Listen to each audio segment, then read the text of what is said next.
Father, we thank you. We thank you. We thank you. We thank you.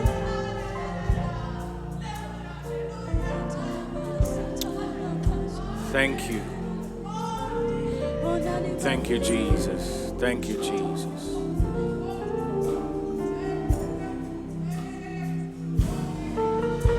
Thank you for your grace. Thank you for your mercy. Thank you for your love.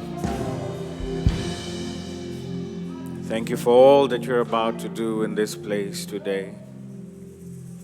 To you be all the glory, be all the honor, dominion and power, for it belongs to you. And God's children shout a big hallelujah.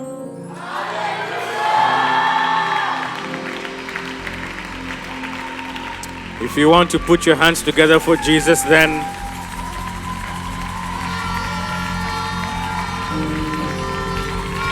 come on, somebody celebrate the Lord in this place. Put your hands together for Jesus.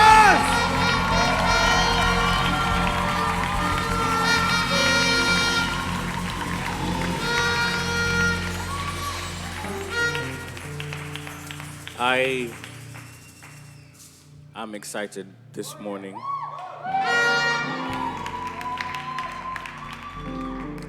And I'm going to just say this from the very beginning, that he who has ears,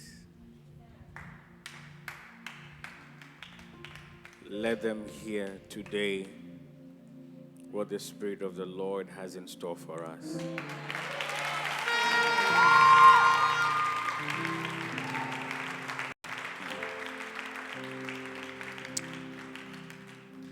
If you can give me your ears and allow the Spirit of God to speak to you this morning, your life is destined towards a trajectory that no one can stop.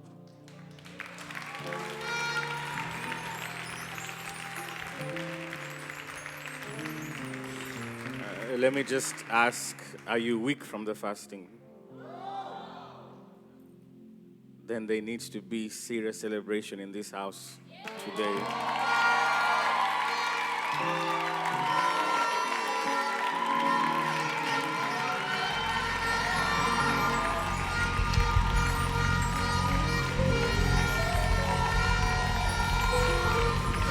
See,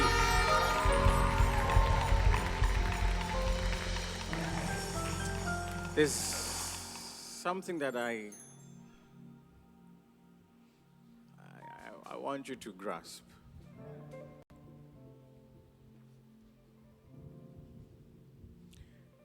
I think that even when Moses was coming to talk to the children of Israelites, that your God appeared to me in a burning bush and sent me to tell you that your time of deliverance is now. I don't think it was something very easy for the Israelites to just accept, because all that you have in terms of knowledge, in terms of memory, is that my great-great-grandfather was a slave, my great-grandfather was a slave, my grandfather was a slave, my father was... There was no history other than slavery, other than oppression. And one man that you don't know has no CV, has no record. You can't really trace, because he was also born among the slaves. I don't know. So, but when an announcement comes, it comes because it is time. It doesn't come so that you believe in it or you don't believe in it. And I know some of you are giving up. concerning certain things simply because you also have no reference of a great-great-grandfather who was once prosperous. Maybe I'm in the wrong place. Maybe I'm talking to the wrong people. You have no record of any breakthroughs in your family. So today it's not an announcement of encouragement. It's an announcement that the time has come.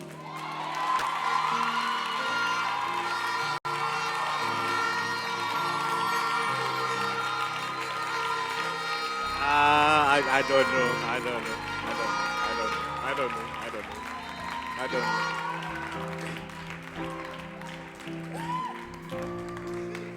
Okay. Are we all together? Even at the people at the back, are we all together?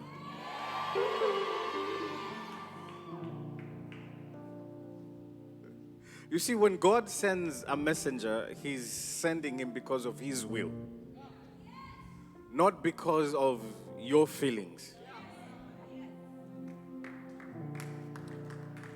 And listen to me.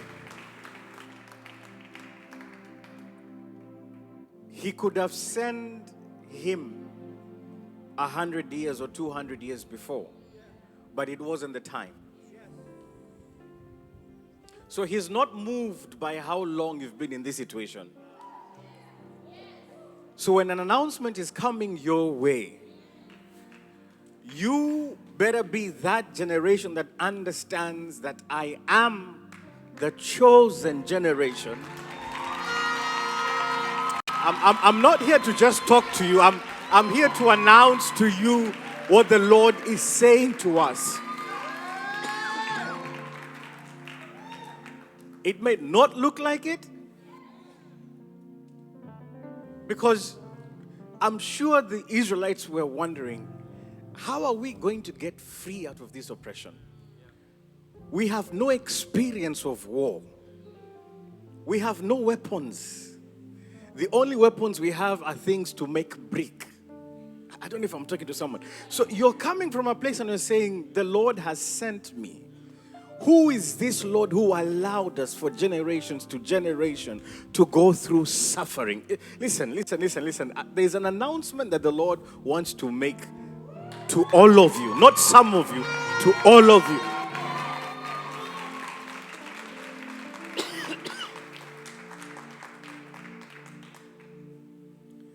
If you can hear what the Lord is speaking to you today,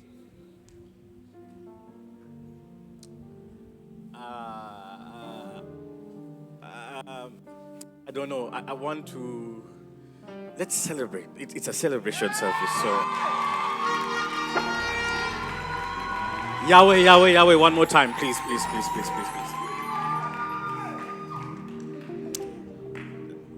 Let the atmosphere be conducive for celebration,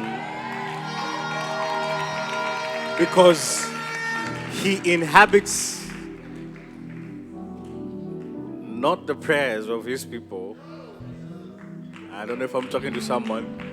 Not the cries of His people. So let there be praise in this place for just a few minutes.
I think there's another place that they're having a celebration service.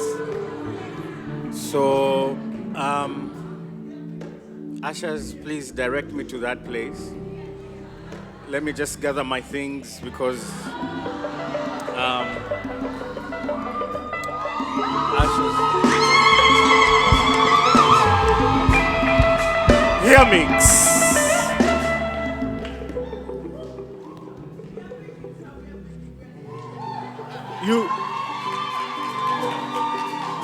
You need to understand something.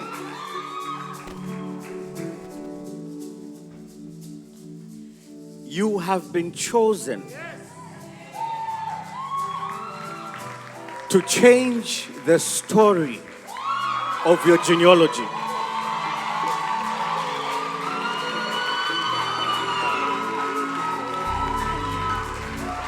You see, listen to me. I don't need you to believe me.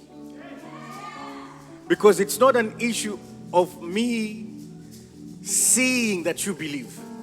Oh, no. When the word of the Lord is sent, it is sent because of His will, not your will.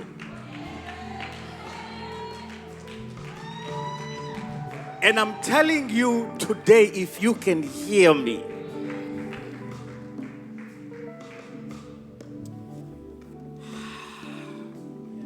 your family will have to, I don't know how, but they will have to talk about you,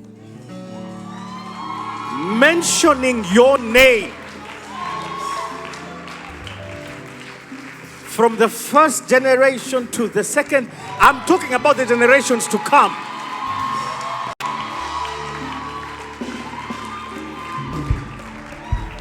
They will talk about a certain uncle, about a certain grandfather, about a certain man who was born at a particular time. And all that you're seeing that we are enjoying began with him. And I'm looking at those people today in this place. And I'm here to tell you that the Lord has sent me to tell you that your time has come. So,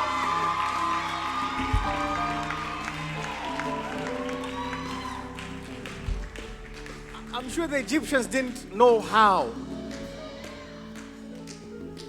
And God made it even more difficult by making the heart of Pharaoh become even harder. He had to make sure that he makes it so difficult to confirm your kind of thing, so that by the time you're out, you surely know that it was nothing less than the very hand of the Lord. The same hand of the Lord is here today. So I need you to celebrate like you've never celebrated before. I need you to rejoice like you've never rejoiced before. I need you to shout like you've never shouted before. I don't want you to look at a situation. I want you to hear the word of the Lord today. Can somebody celebrate him? Come on, don't keep it.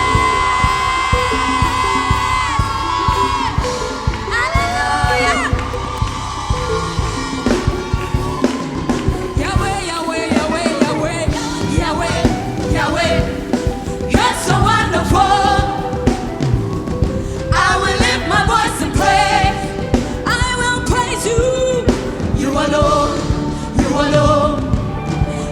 Yahweh, Yahweh, Yahweh, Yahweh, that's so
Celebrate him, celebrate him, celebrate him, celebrate him.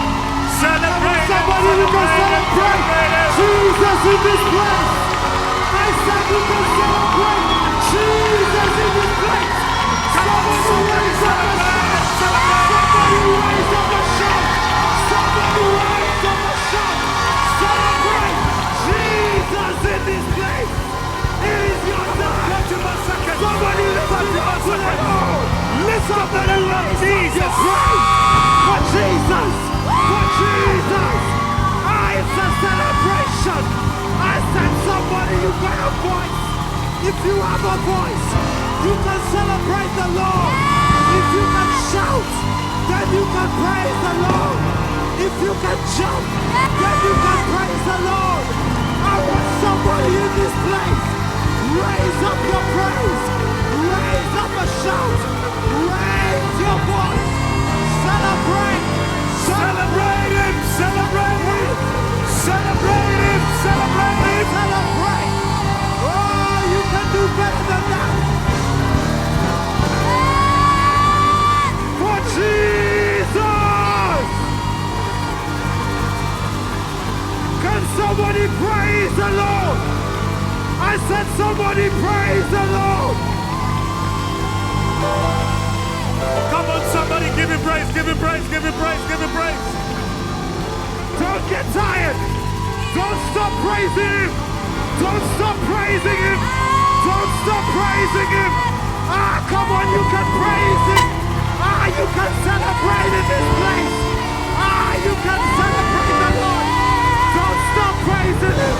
Don't stop praising him. Don't stop praising him. Come on, change the atmosphere. It is your time to celebrate. It is your time to celebrate. It is your time to celebrate. Ah, the Lord has done something in your life. The Lord has done something in your life. Ah, the season has changed. Ah, something new is on your life. Yay!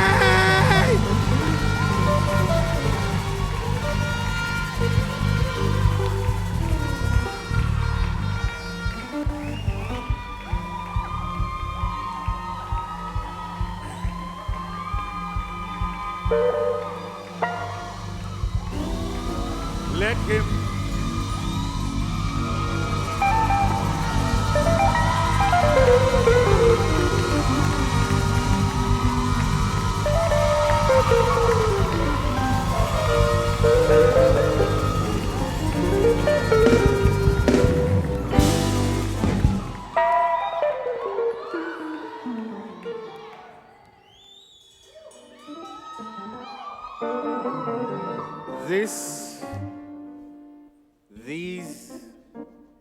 These Egyptians, you are seeing them.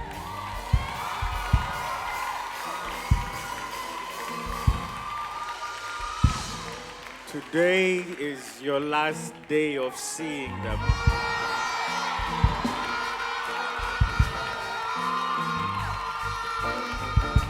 I don't know what it is that you're tired of, that you don't want to see no more. Today is that day. I said today is that day. I said today is that day.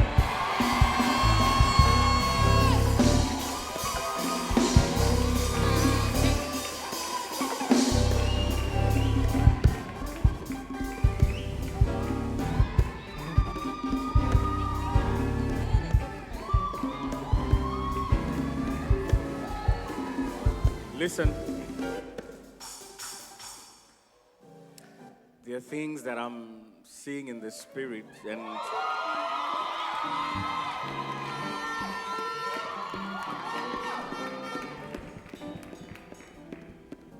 I'm seeing it on individuals right now.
You know, it's not a coincidence that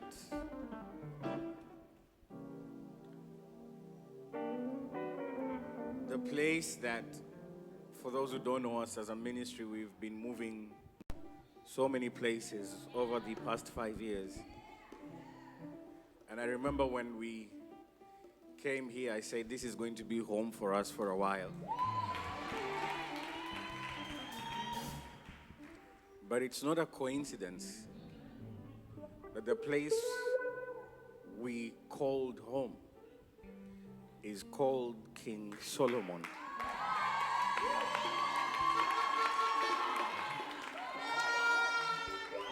Because you may not believe me now, but maybe, I don't know if the Holy Spirit is going to allow me this, but you see, because it's not all of you that believe, which is okay.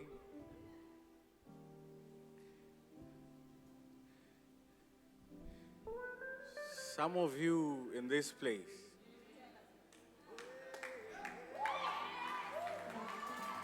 you are going to make gold to become as common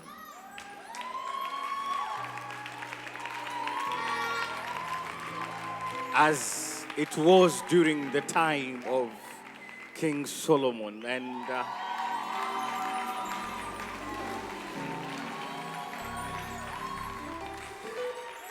I don't know, let's just get into the word and let's just see how this service is going to go. But please, standing with me, let us read together the book of Hebrews chapter 11 from verse 33 to 34. And I want you to read as one who is coming out of a situation that has been in your family and generation for years, and you are the chosen one to break that vicious cycle, and today is your day. So I want you to read as that person in this house this morning. Please, if we're there, let's read in unison. Subdued kingdoms, worked righteousness, obtained promises, stopped the mouths of lions, quenched the violence of fire, escaped the edge of the sword, out of weakness were made strong, became valiant in battle, turned to flight the armies of the aliens. Well, I don't know if those people are here. Okay, let's read that one more time. If you are the people, I want you to read as if you are the one that the Bible, the Word of God, is talking about this morning. Let's try that one more time. I, through faith, subdued kingdoms, worked righteousness, obtained promises, stopped the mouths of lions, quenched the violence of fire, escaped the edge of the sword, out of weakness was made strong, became valiant in battle, turned to flight the armies of the aliens.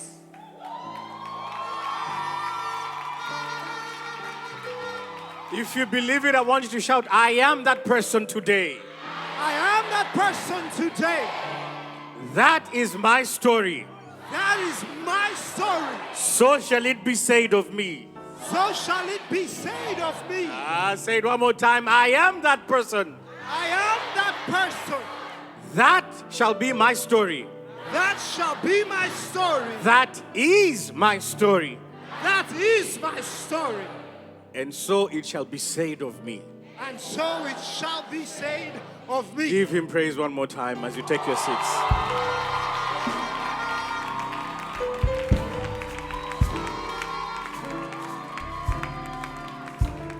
Thank you.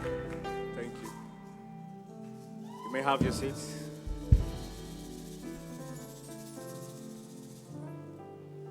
Mm.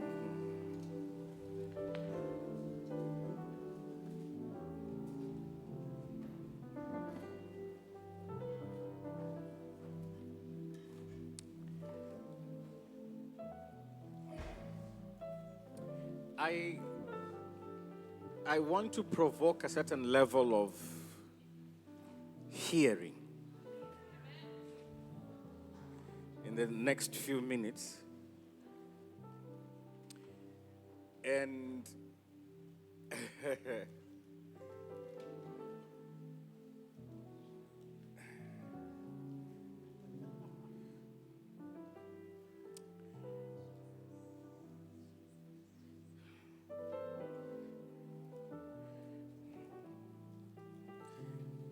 you know, if an announcement comes your way and everything around you confirms it, then it is not from the Lord. Let me try look for some other people. I said, if an announcement comes your way and that announcement looks like everything that is happening around you, then that announcement is not from the Lord. Because the Lord's kind of announcements are those that have the characteristics of, with men, it is impossible. But with God, it is possible. Those are the God kind of announcements.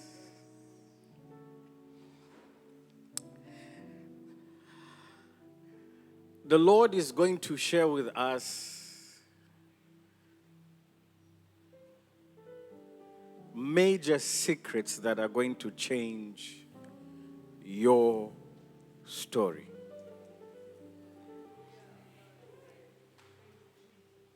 My goodness. Okay. Since, you see, every man of God has been given an assignment.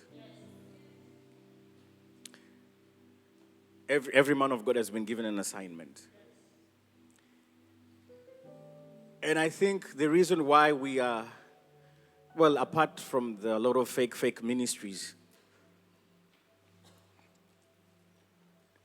but the reason why we're also seeing ministries beginning and it is not really from the mainstream kind of approach is simply because even the mainstream churches also did not become a church without first it being a vision given to someone.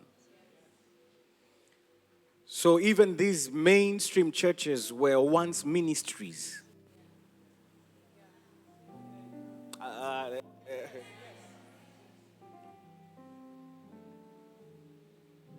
There was a man called Martin Luther who broke off from the mainstream church called the Catholic. And he started a movement. And it was a ministry of Martin Luther. But after years, it became the Lutheran Church. So sometimes people are so stuck that this is my church, but they forget how it was founded. They forget what did God speak to that individual before he began that ministry. Please hear me. And that's what you're seeing ministries in a way becoming many simply because every man of God has an assignment. And his assignment has to do with the people who will choose. Not necessarily to follow him. No. But there is a word to deal with their situation that has been there for years. Okay.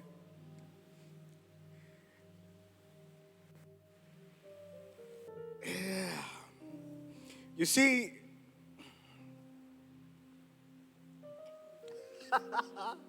God help me.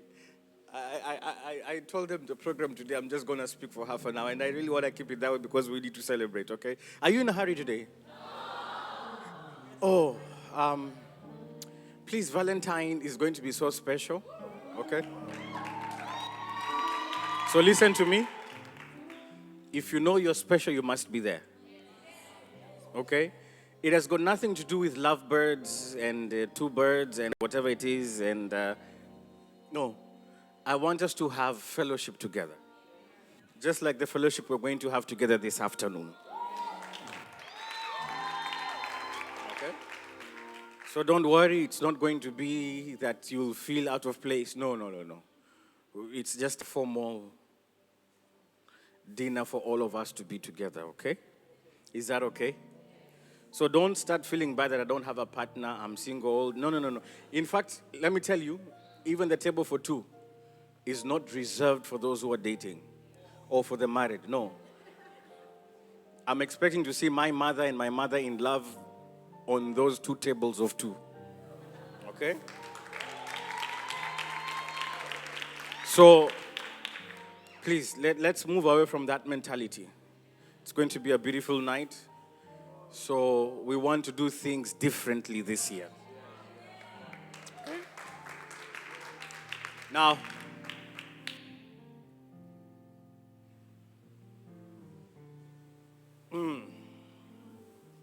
God calls Moses because there's a group of people who would need to be delivered. So the ministry of Moses was not his vision, was God's vision concerning a certain group of people in a particular kind of a situation. There's something. And he was called into ministry to bring a solution to a problem that a certain group of people had.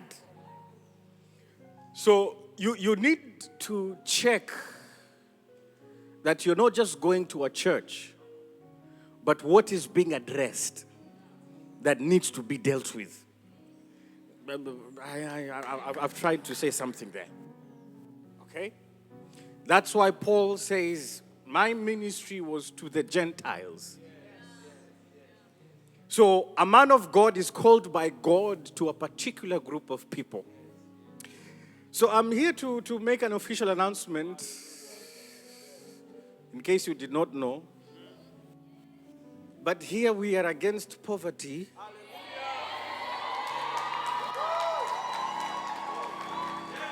You didn't hear what I just said. No. I just need to make an announcement, just in case you did not know. I said here we are against poverty. I really don't care what people are going to say, what they're going to talk about. It doesn't matter. It is not. You see, maybe they don't have that problem. And that's why I'm not called to them. But I'm called to, you might not be here, but I just need to make that announcement in case. Okay.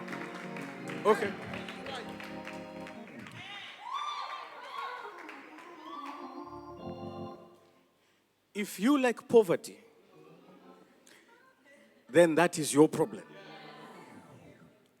But I don't like it. Let me tell you. Not demons, but poverty has broken marriages. You're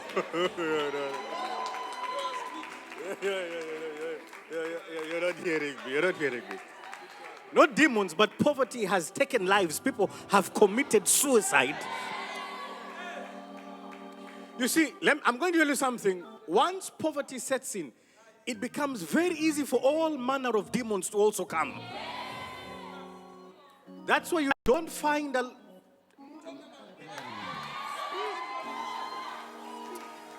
I feel like there's a separation. It seems like there's already a Red Sea somewhere there. And there are people who are already in Canaan and others are in it. I'm coming to you. We are crossing over, all of us.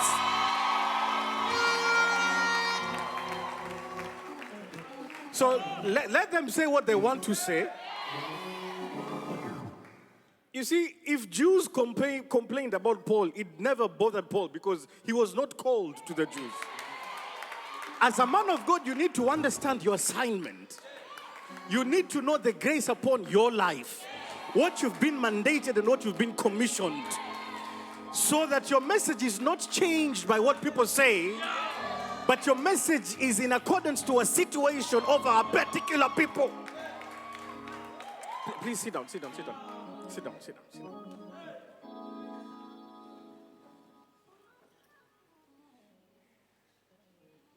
No, most of the demons you'll find with people with money is basically pride.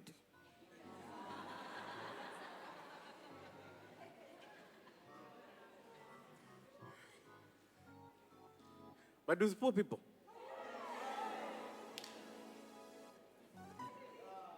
just a small presence, lightweight presence, serious manifestation.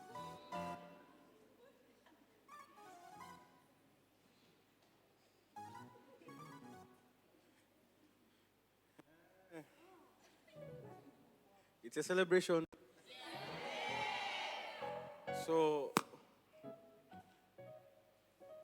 your neighbor needs to just check with your neighbor if they're in the right place or they entered in this place by mistake.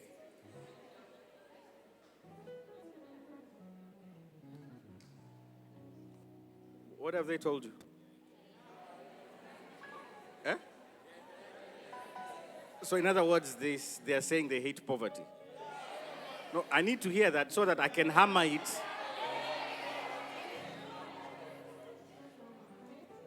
People there at the back.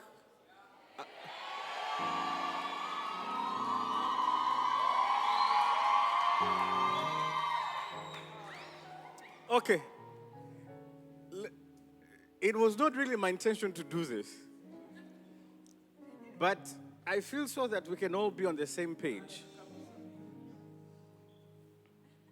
Maybe the Lord wants to awaken the faith of a few individuals in this place.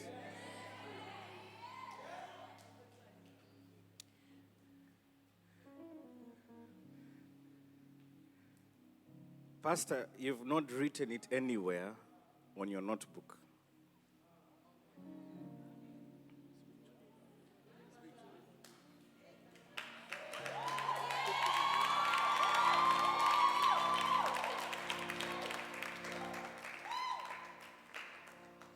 Nor have you written it anywhere in your notebook.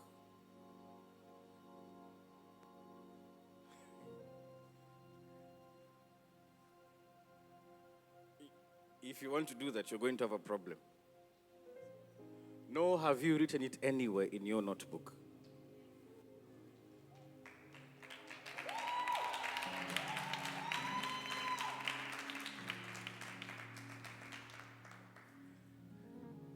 Even you are going to have a problem because you've also not written it in your notebook.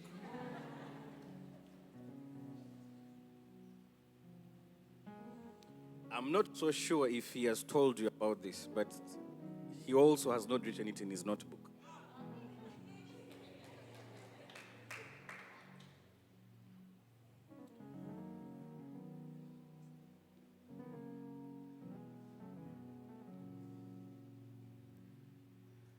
There's supposed to be a pastor sitting here. I don't know where he is. And he has given up on what I'm about to say.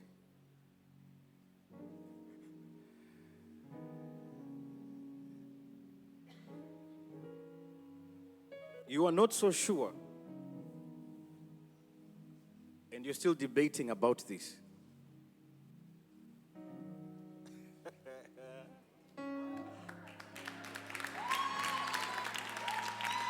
But you're very determined, and it is one of your goals.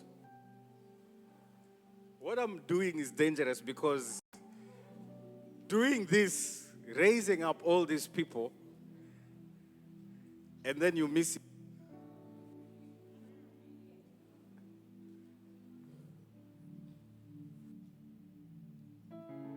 I said I'm going to come over so we cross over together, right?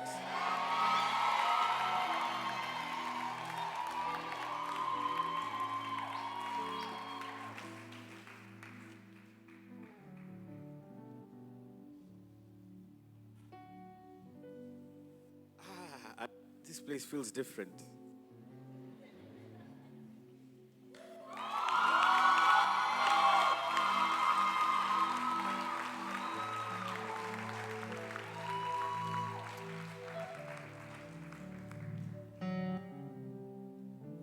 It's somewhere at the back of your mind and you are also not so sure, but you're thinking about it, but you're wondering how is it going to be. Likewise for you, sir. Okay, you're not really...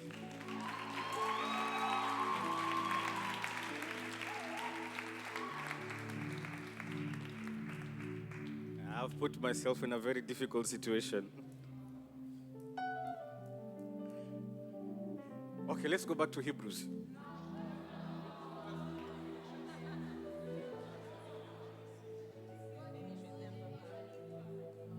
I go deep on what?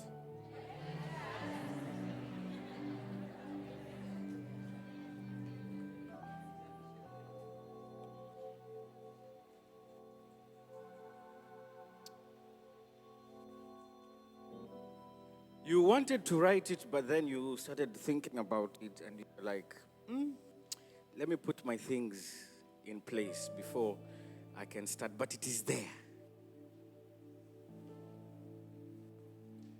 It's a celebration service. Why?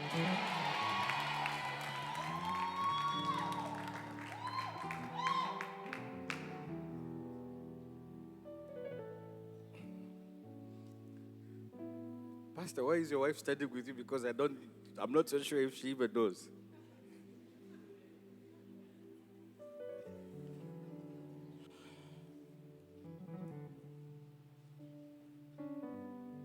You had given yourselves a timeline of 5 years to make $1 million.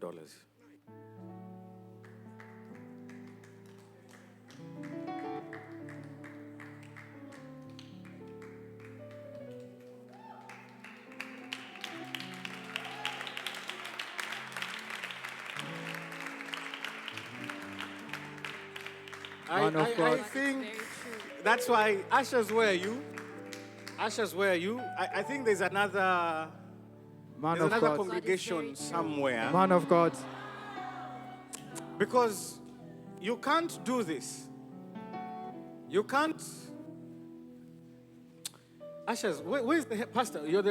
Please take me to that other church. Please come. Man of God, it's very true. Man of God. Man of God, it is very, very true. You also got discouraged about this plan. 5 years, $1 million. Along the way, you got discouraged, but you're also one. I'm saying 5 years, $1 million. Man of God, there's a confirmation. It's very over true, here. Baba. Huh? There's a confirmation over here, man of God. No, listen to me.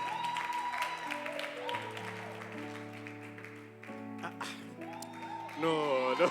Man of God, there are confirmations after confirmation on this word. Man Huh? of God. What is going on? There are confirmations and confirmation. True, Baba. Huh? Very true. It is? It is very true, Baba. And it is very true for me, man Man of God. it's very, very true.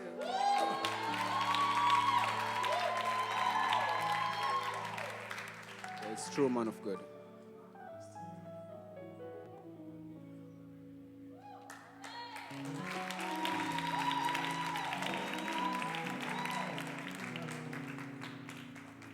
It's true, man of God. Huh? It's very true, man of God. You're all talking at the same time. It's okay. It's okay. Man of God, even here at the back, my brother is, even here at the back, my brother is confirming that it is very true for him as well, man of God.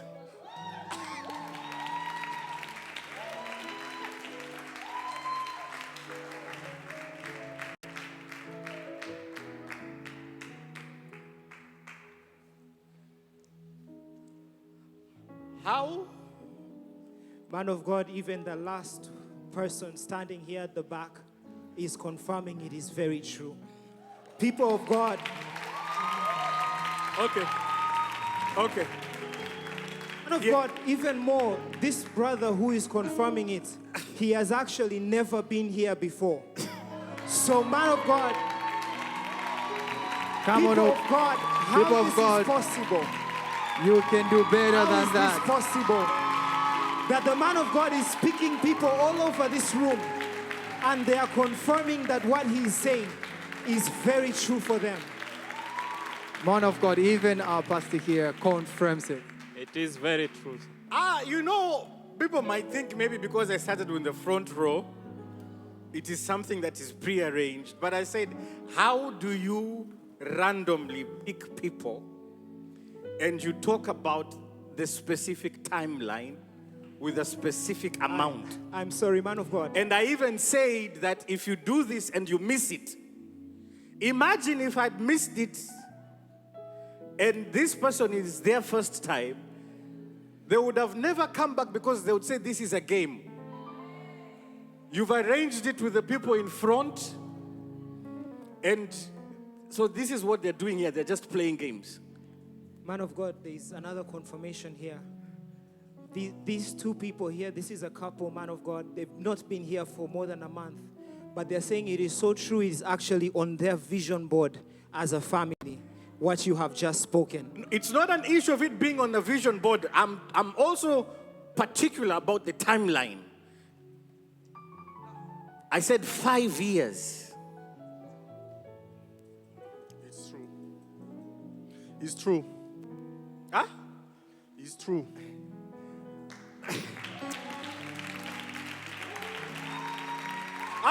You're here, Pastor. You had that dream, but you gave up on it. You also had 5 years for $1 million. Listen to me. I'm not. It's like he's not here. Listen to me. Listen to me. We are not here to play games. And I needed some of you to understand what kind of a message that the Lord has for us today.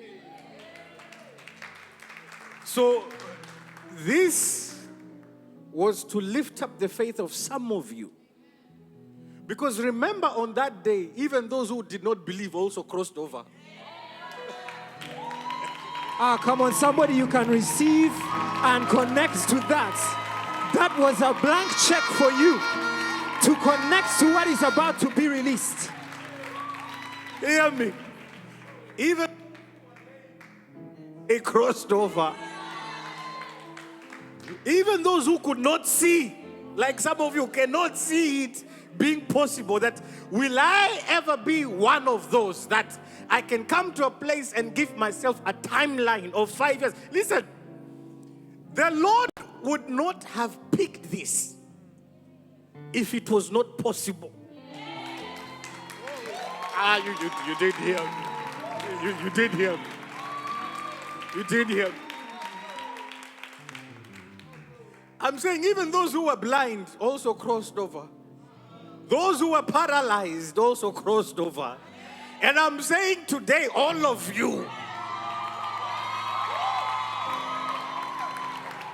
I don't know if you can connect with what the man of God is speaking right now, but this is a blank check for everyone in this place to connect themselves with the grace of this house, to break poverty over their lives, to connect with this word.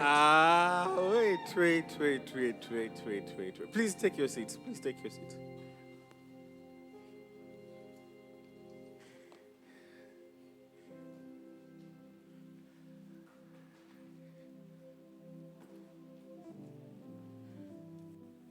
So I hope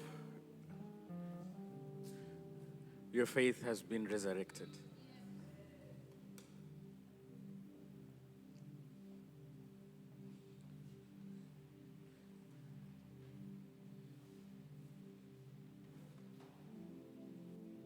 If you're going to hear me today, some of you, it's not even going to be 5 years.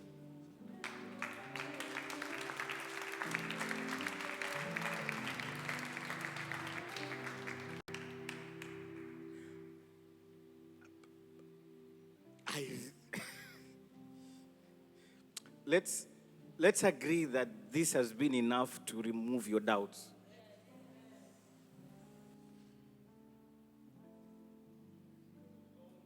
Turn this into a prophetic service. That's not the intention today. We have to obey what the Lord is instructing us.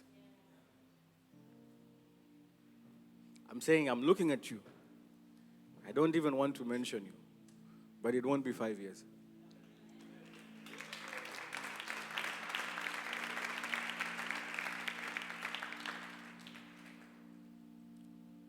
Man of God, if I may, you spoke to my sister here, and you said to her that he hopes this has resurrected her faith. And she's confirming that actually there was a time she had this and even more and many big things she desired and was believing for. But over time, because they did not show. The Egyptians you are seeing today, you will see them no more.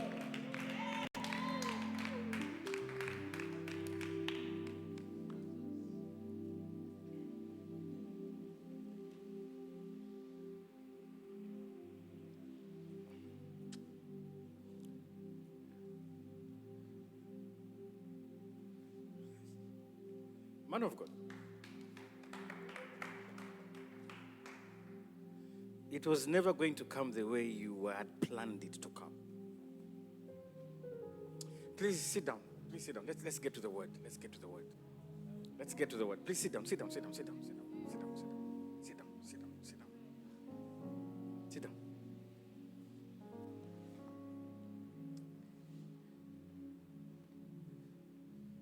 Ah.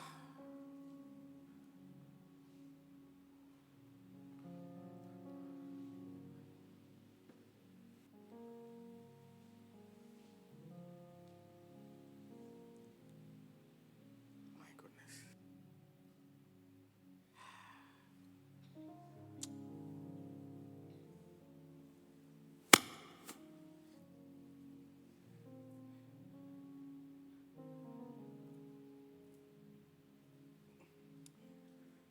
Where you are, just sing that song again, Yahweh, Yahweh, Yahweh. I want this morning, depressing, melancholic atmosphere. I want celebration, okay? Just where you're seated, Yahweh, Yahweh, Yahweh, please. Sing it without even the music.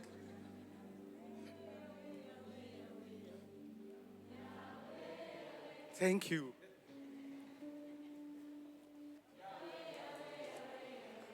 It's this. Sounds like a burial. Let's just say that poverty is being buried, okay? Hebrews 11, 33, 34, what does it say? By faith, through faith, they did what? They did what? They did what? They did what?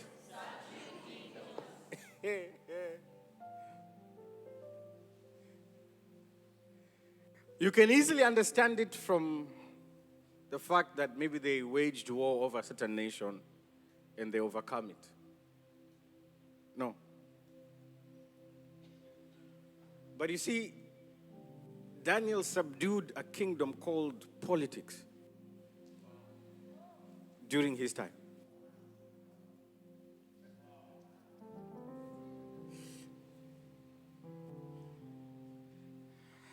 Through faith, obtained promises, stopped the mouths of lions. What else?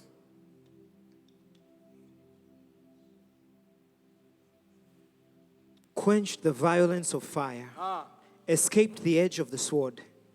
Out of weakness were made strong. Out of what? Weakness. Out of what? Weakness. They were made, strong. and that is through what? Faith. They quenched what? Fire. Huh? The violence of fire. What is it talking about? That even in the testing of times, they never give up.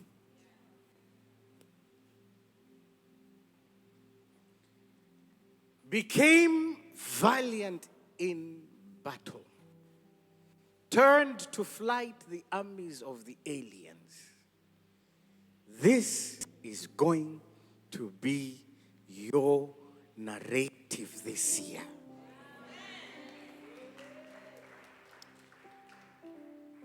Below that poster and theme of excellence, place this verse underneath there. Read this verse every day. Am I talking to someone? Are you hearing me? Are you hearing me? So are we now together to hear what the Lord has for us? Because if the Lord has begun it in this way, that means today dreams must be resurrected. I said dreams must be resurrected. Visions must be streamlined. Those targets should no longer be moved further away. They should be left right there. Even if it means now by the time you wrote it and you have 3 years left, it will still happen within those 3 years. I want every one of you to remove this mentality that I am getting old. No, you are not getting old, you're getting wiser. Don't allow things like age to discourage you. Tunaelewa nomu ndani?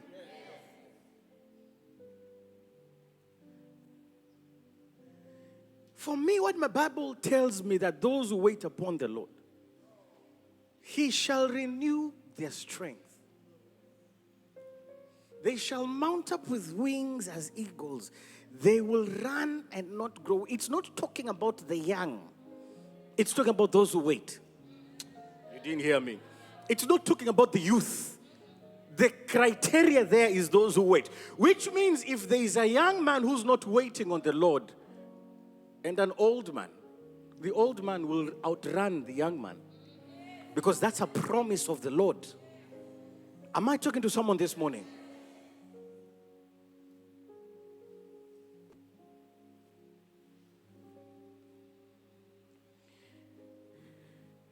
It says, through faith. Through? I spoke a little bit about this during the devotion. That it is very easy for you to see the accomplishment and miss that it was done through. Through what? Through what? Through what? Through what? People at the back. Through what? Please let me not call you again. Now let's understand this faith now. Because if all this was done through faith, then we cannot claim what they managed to do without understanding through what they did it. Nimeeleweka hapo? Because it is easily to say, I receive. But you miss that they did all that through what? So we need to understand faith and what kind of faith. If you have not yet seen that today is your day, that the history of your genealogy is going to change, then I don't know which other day. And today it's not just a declaration, but it's a beginning of a different kind of life. Today it's not just an issue of a declaration, but what you're going to hear today, it is something that you need to practice and to start teaching your children at a tender age. You see, the reason why some of you are having difficulties in believing this is because you're encountering this information now. But if you had this information while you were still a baby, you wouldn't have problems with certain things.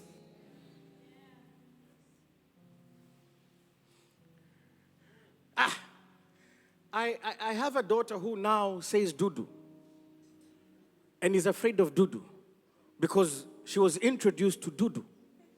And the introduction of Dudu was like, Dudu is something bad. Dudu is dangerous. Dudu, run away. So when she says Dudu, she has the same kind of concept that was relayed to her about Dudus.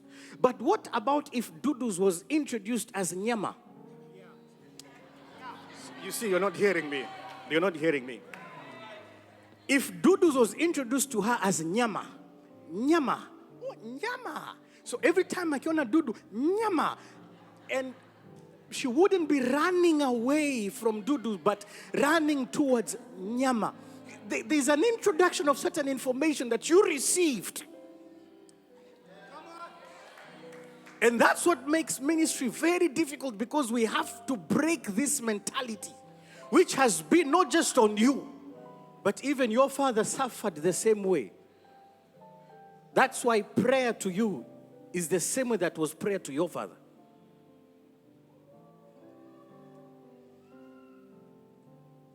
Say, today is my day. Not tomorrow. Today. Hebrews 11 verse 1.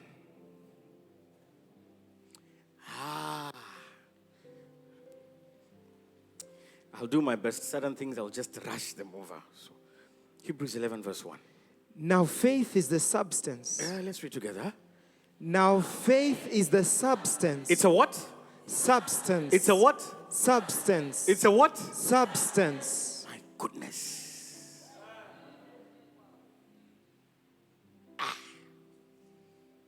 Just like when you say that man has substance, faith is a substance.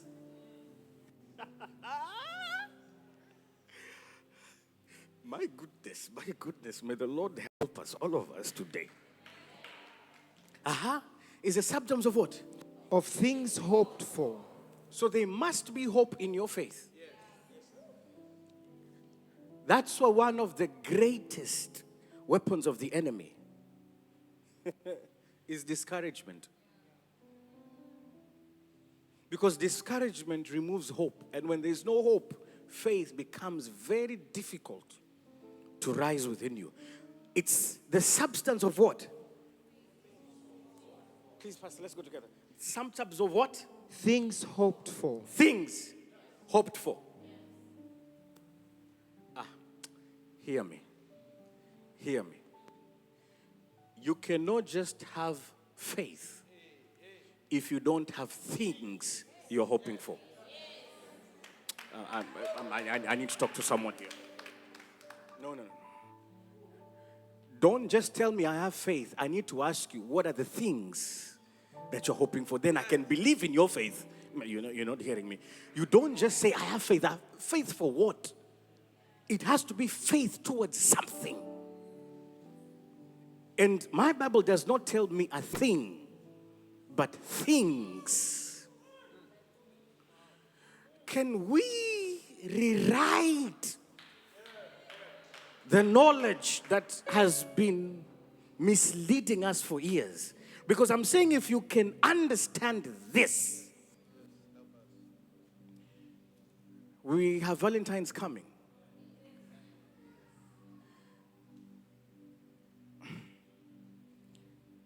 You see, some of you, why you're not married up until now is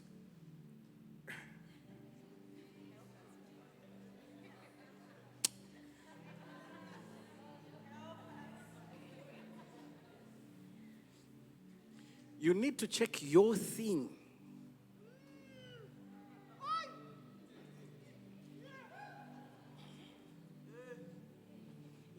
I've got my good thing. Yeah.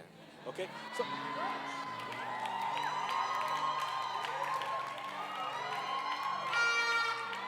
I think let's leave that for the dinner.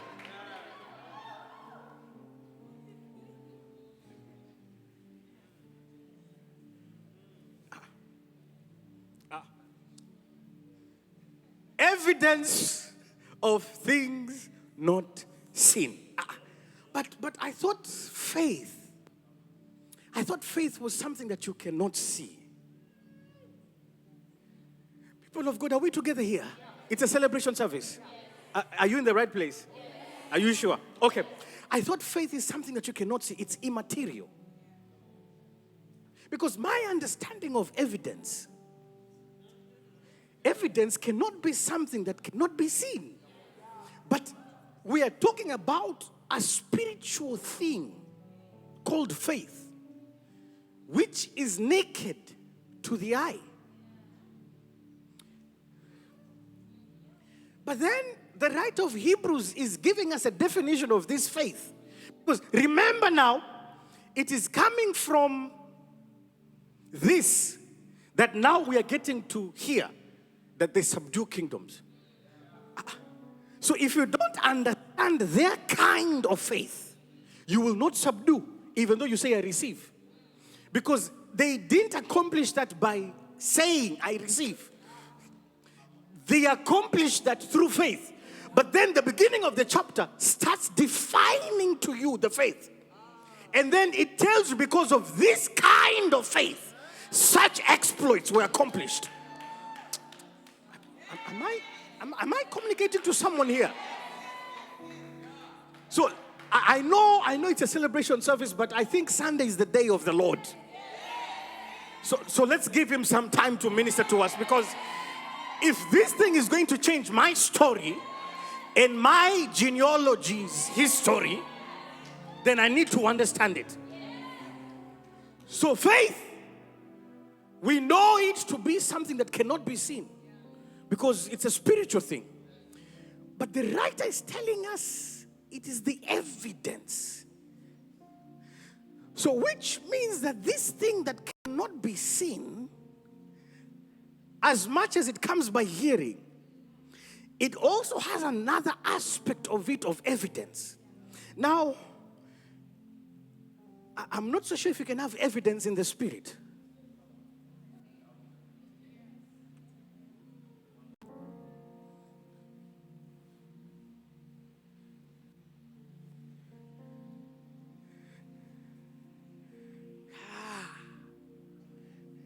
Evidence must be seen.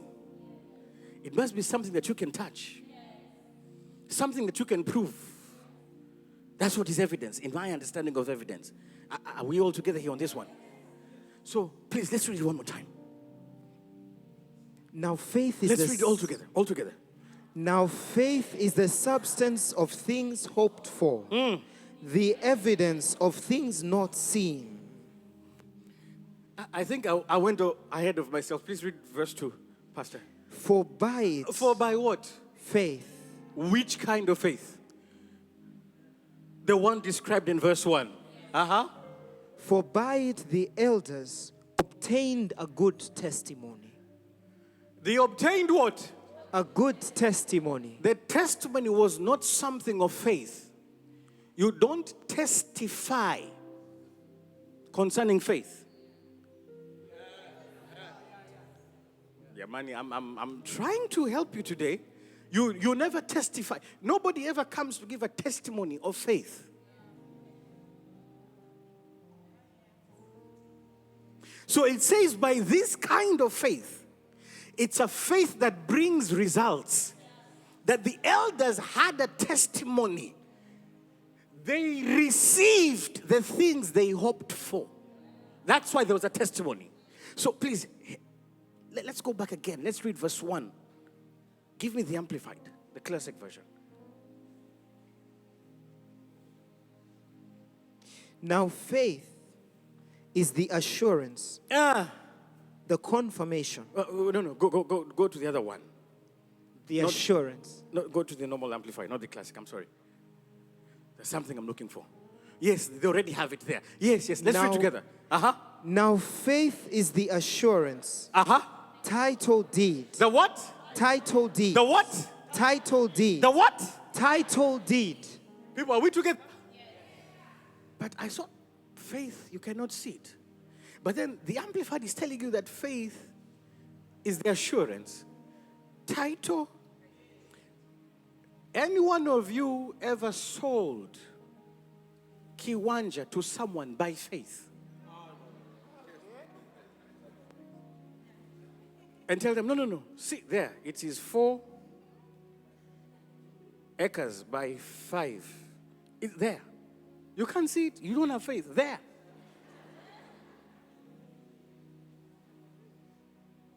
Because anyone, before they buy land, as much as they visited it, they have seen it, they have measured it. They don't buy the land unless they have seen what?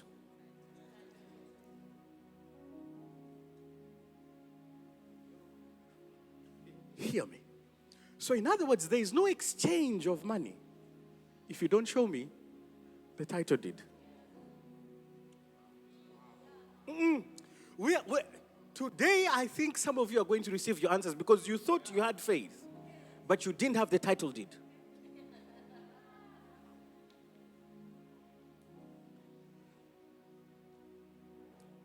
My goodness, my goodness, my goodness, my goodness. I said there's no exchange if there's no what? And the definition of this faith is that faith is the assurance, the title deed. You're going to understand a lot of things today. And if you're going to live your life by these spiritual principles, you better tell your neighbor, watch out.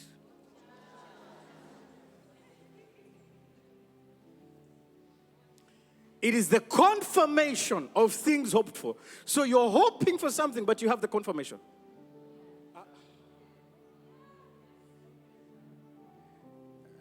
No, are there people who want their story to change today? I'm saying there's a confirmation of something you're hoping for. Now, when you have the confirmation, why should you not get it?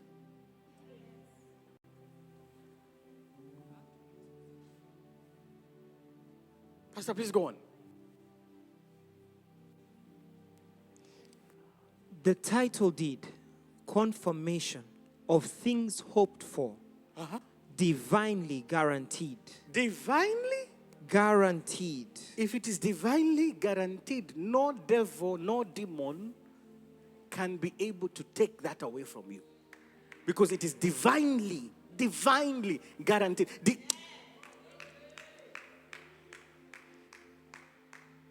That's why banks don't give you a loan, because they believe in you. They give you the money because they have a guarantee. You're not hearing me. If faith is the language of God, then there is no investor, no businessman bigger than God.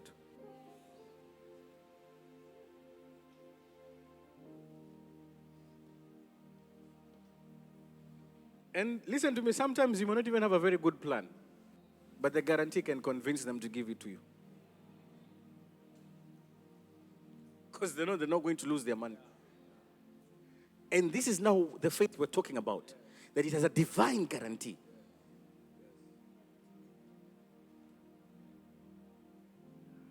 Are we all together this morning? Pastor, please finish off. And the evidence of things not seen, the conviction of their reality. Faith comprehends as fact what cannot be experienced by the physical senses.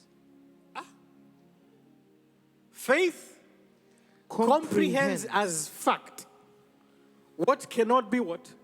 Experienced by the physical senses. Today, God is giving you a fresh revelation concerning faith. And you will run with this faith, and you will subdue kingdoms. I said you will run with this faith and subdue kingdoms.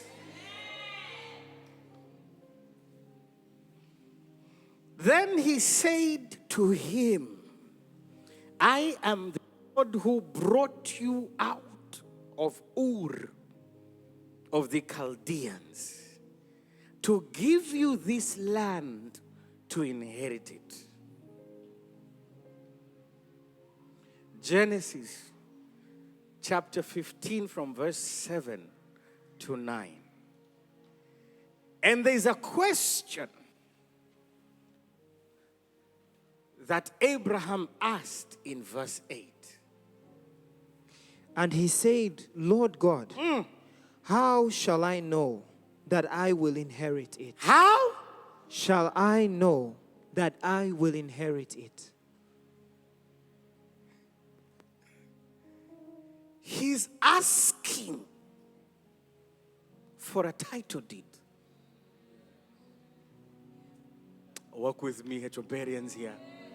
Because the Lord has said something. And the Father of faith,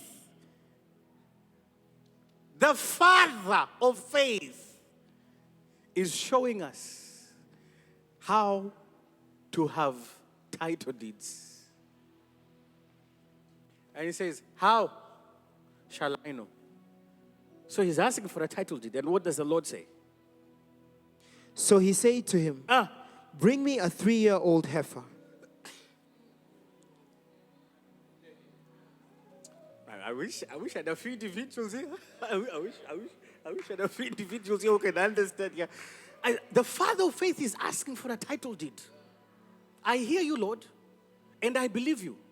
But I understand faith is the assurance. Faith comes by hearing, and hearing by the word of God. And the word of the Lord came to Abraham, and God said, I will give this land to you. And Abraham says, I understand that faith, yes, is the assurance. And I'm hearing because faith comes by hearing. And I'm hearing you, God, saying this. But I also understand that faith is the evidence of the things hoped for. So I want this evidence. I want this title deed. And Abraham is saying, how will I know? I don't doubt you. Some of you would have never asked God that question because you'd think you're being rude. You see, let me tell you something. There are certain questions that when you're asked by someone, it is rude. But the same question asked by a friend is not rude. Has got everything to do with proximity. When people are far away from you, it becomes rude. But someone close to you is not rude. So you have to understand that this is a friend of God.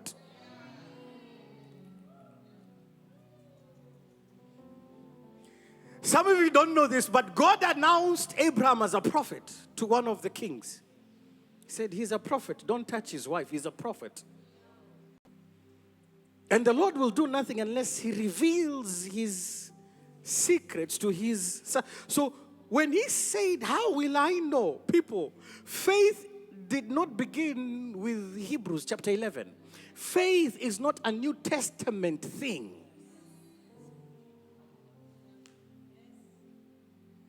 There is a father of faith. And I'm going to show you why he's called a father of faith.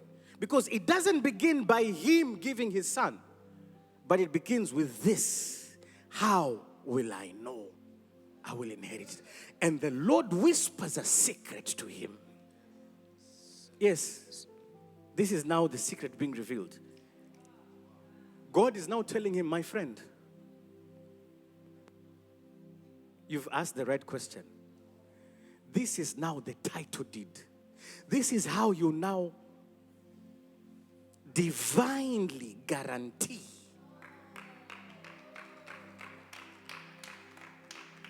the promise. Hear me. I can stop here and we celebrate. Because what you have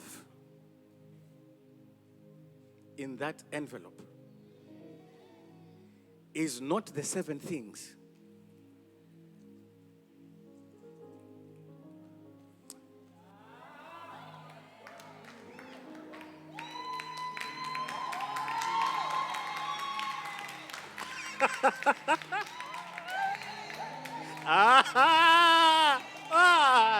I think I've left some Ethiopians behind. I'm saying what you have in that envelope is not 7 things. Because the word of the Lord came and said, write down.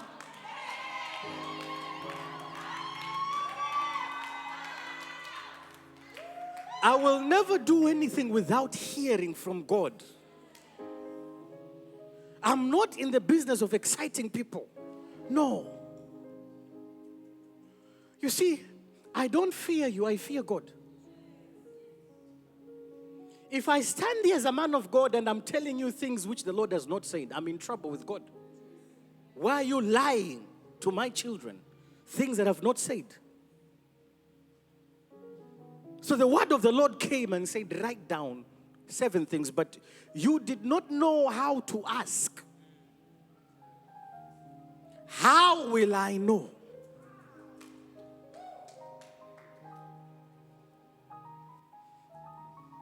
But God reveals his secrets. And the divine guarantee of the promise, God now tells him, bring me a 3-year.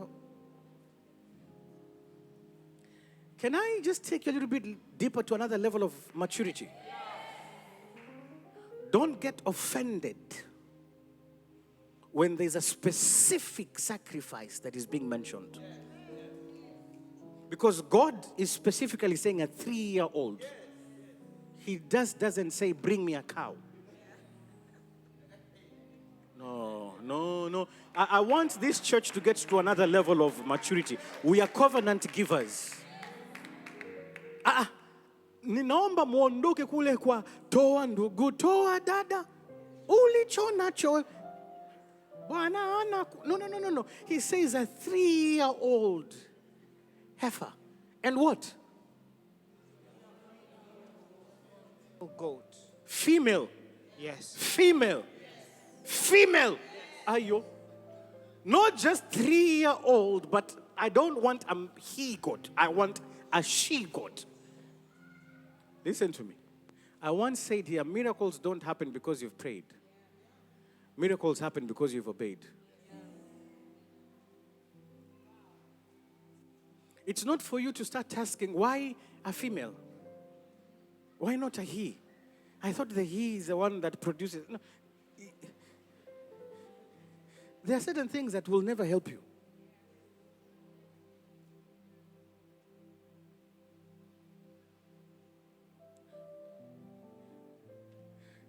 You see,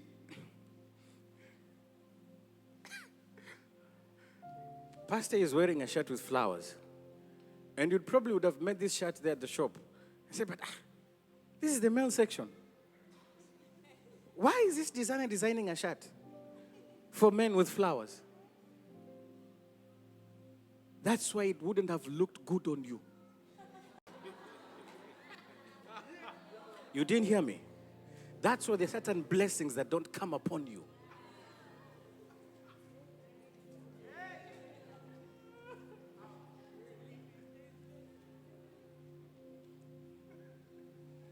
I'm saying if you're really radical in this place, some of you are going to build houses and people will say, but why would someone build such a house? In fact, afu mwingine anakuja sema kwanza mimi nawafahamu hao wako wawili tu. Hebu fikiria, just the 2 of them. Look at it. That's why that blessing never came on you. You're not hearing me. You're not hearing me. Why are you driving such a car? We don't have such roads. That's why you don't drive that car. Yeah, money, I don't know. I'm saying today we're crossing over. There is a certain kind of thinking that is not supposed to go to the promised land.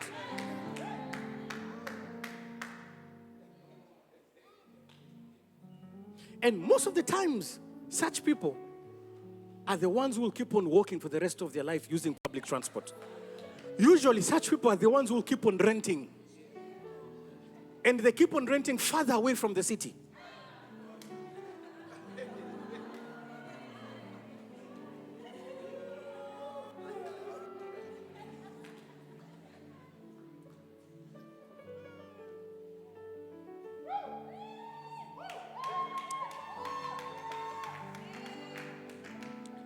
This church is too much, oh, but I know my God is too much, oh.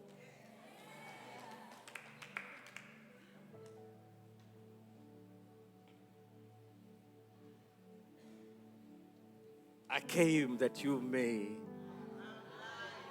You forgot the amplified. I came that you may.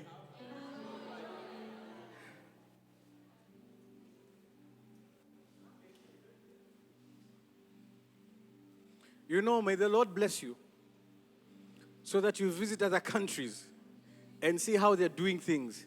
And you come here and do your things differently.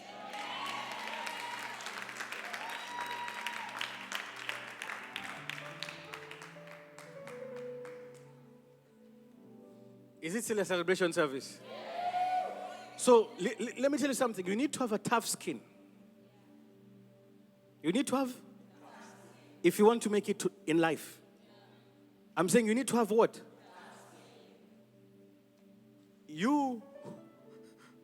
Let me tell you something.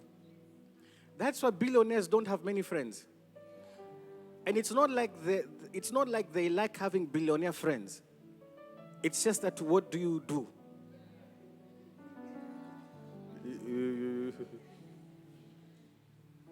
Sometimes it's not an issue of friendship, it's an issue of mentality. And so the friendship does not start because of a friendship. The friendship begins because you have a common mentality.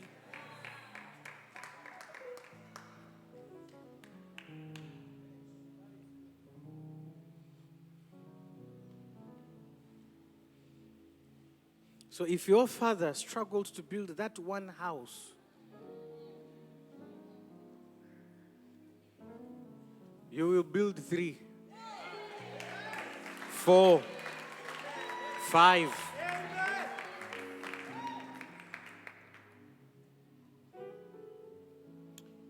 Hear me. I'm saying not just in this country.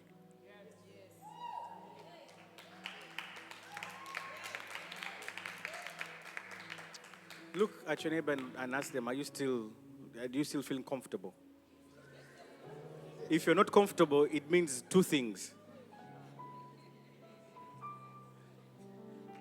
Should I tell you those 2 things?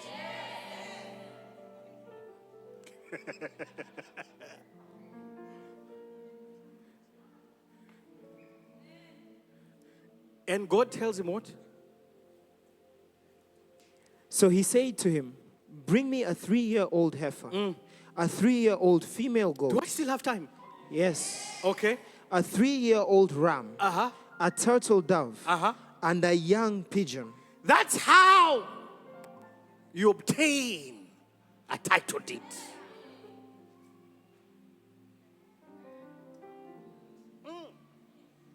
Hear me. To prove to you that you have a title deed in your hand is because some of you placed something and then you didn't feel comfortable about it because it wasn't a 3-year-old. And you had to revisit your decision. I'm proving to you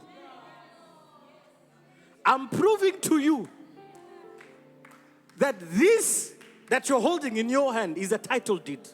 Because it wasn't a one-time decision. You just decided to put. But then something happened because you now heard the Lord saying, no, I want a 3-year-old heifer. I want a 3-year-old she-goat. I'm telling you, what you have in your hand is a title deed.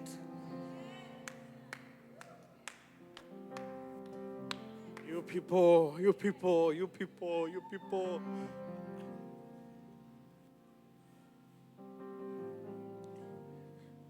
What is God going to do with a young pigeon? Just imagine that.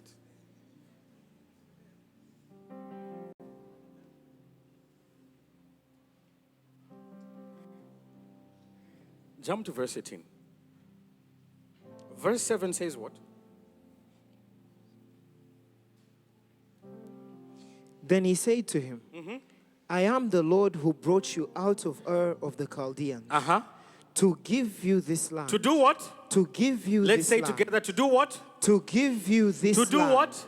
To give you this land. After the title deed. Verse 18, what does God say? On the same day, the Lord made a covenant. On what? The same day. Tomorrow. No. The week after. The following Sunday.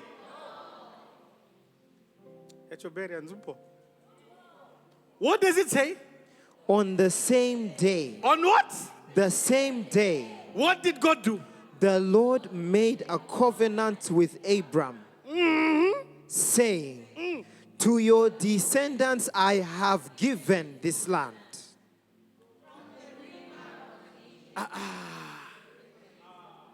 Not just I've given this land. Remember, verse 7 says, to give you. But after the title deed, it says, I have given. It is done. Divinely guaranteed.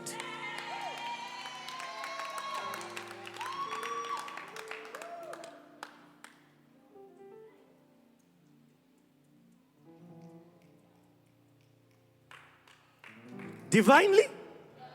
What did I tell you today? You're changing the story of your genealogy.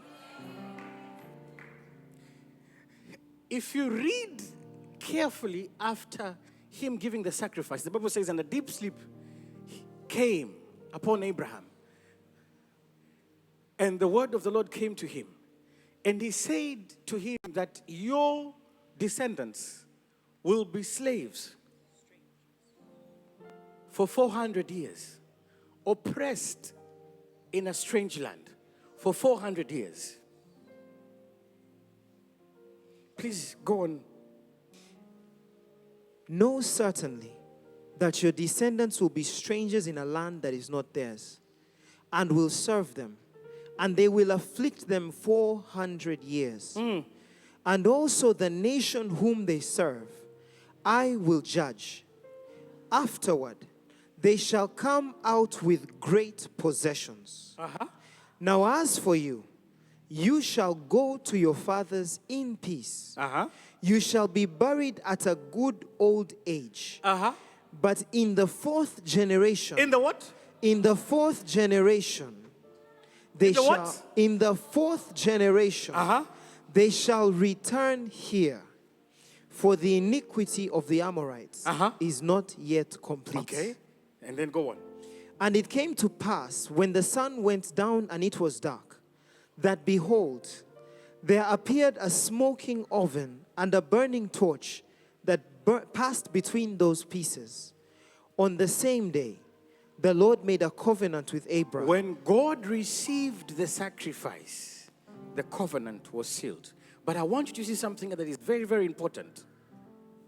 Because some of you might die in old age, and you have not seen some of the 7 things.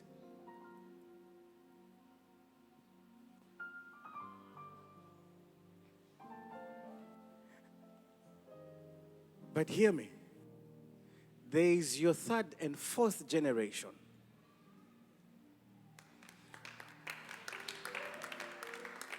That will become benefactors of your sacrifice today. Because he says, to your descendants, I have given this land. That's why I say they're going to talk about you in your generation. Your children's children will say, the life we're living now is because there's among your great-great-grandfather, he had one son, he had one daughter by the name so and so. Please put your name. And this one changed the story of our generation. And you're sitting in this place listening to me today.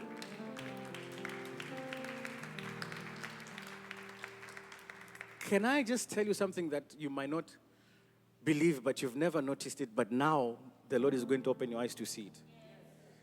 Have you noticed that that's why you're very different from all your siblings? And even if you have a brother here and a sister here, both of you are different from the other ones.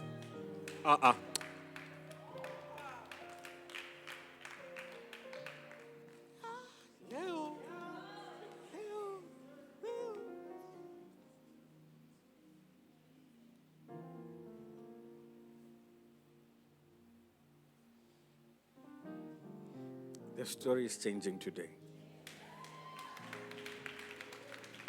I wish you could celebrate more than that. I'm saying the story is changing today.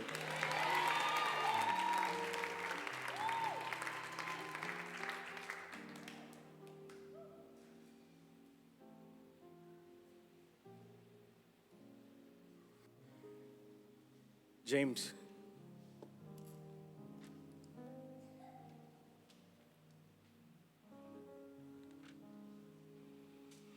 Chapter 2, verse 26.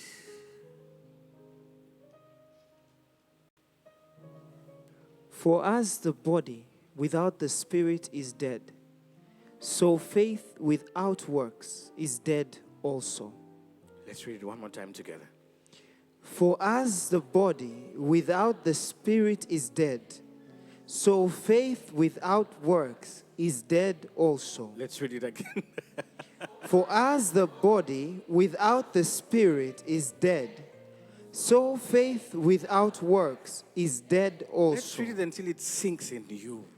For as the body without the spirit is dead. Let's think about that for a moment.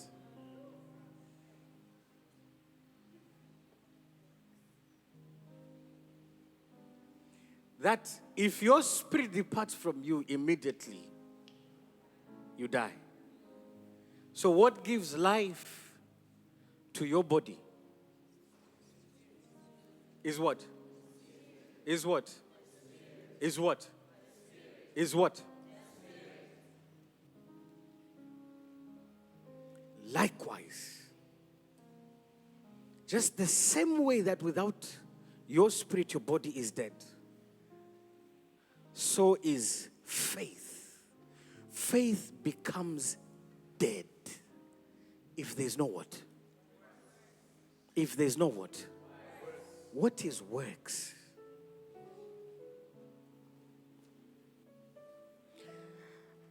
As much as you have the title deed, it does not suffice you. It doesn't give you the permission to now sit down and relax. Fold your arms. Order the pina colada. As you are sunbathing with your title deed,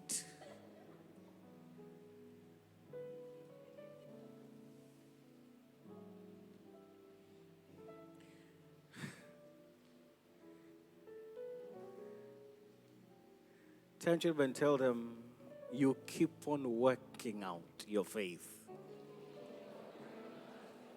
Look for another one and tell them, you keep on working out your faith.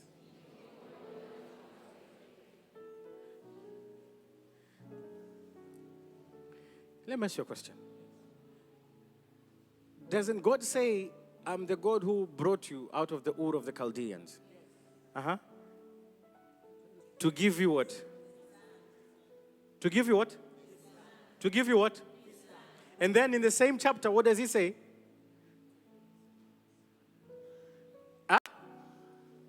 To your descendants. So this is the reason why I brought you out of the Ur of the Chaldeans. But I've already given you.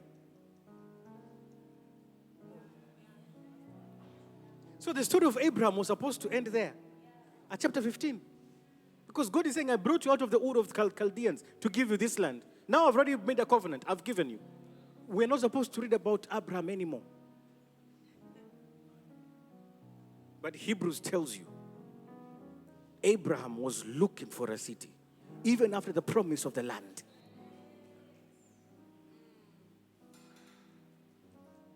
Because faith is the hope of the things hoped for. So that was one of the things. There were still other things. And you have to be smart enough, because God is looking for such kind of people. Please, I'm about to close here now. God is looking for such kind of, because God has already said, I am he who brought you out of the Ur. Abraham had no business going anywhere. It is God who made it his business to interrupt his business. And to tell him, I've got my business. Please get out of the Ur of the... And he says, I'm the God who brought you out of the Ur of what? The Chaldeans, to give you this land. Isn't it what it says there? To give you this land. So the reason why I got you out of your family was for this reason. And on the same day, God gave that covenant. And Abraham has the title deed. It's divinely guaranteed. But remember, what is the promise? To your descendants. but it's only me and Sarah. You need to be smart because God always creates an environment for you to demand more, but He's not going to spoon feed you. Because the promise was to his descendants. Abraham was supposed to say, hey, my wife Sarai, it is done. It is guaranteed. God has already given us a covenant that this land He has given. But He's saying to your descendants, Abraham, wake up. Be spiritually mature. Be spiritually alert. God has said, your descendants. Where is your descendant? This is not the end of the story. This is not the end of the road. That's how people of faith operate. They check the promise of God to see if there's another promise in it. You didn't hear me. You didn't hear me. As much as God is promising you, you don't relax because within a promise, there is another promise. And people who are smart, people who have got vision, will pick another promise in a promise. And say, as much as this promise has been fulfilled, I've picked another promise in this promise and I'm pursuing it. I don't know if I'm talking to the right people here. To your descendants, I have given.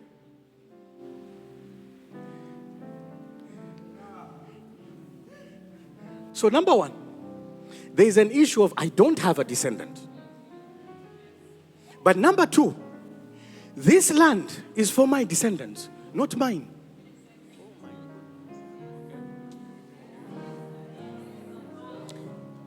Heterobarons, are you here? I'm saying this promise is for my descendants. So this land is theirs. I've not secured mine. Because, hear me, if God, you can care so much about my descendants and give them land, how can you care for descendants and give a guarantee of their land and not have a guarantee of who the descendant are going to come through? You're not hearing me. There's a thinking that we need to have in the body of Christ. Because God, you have promised to give my descendants land. How can my descendants have land? And yet through which or through whom the descendants are going to come through doesn't have a divine guarantee. So we've established my fourth generation. I'm okay with that. We are good to go. But there's now the originator of the fourth generation. He also needs to see his promises.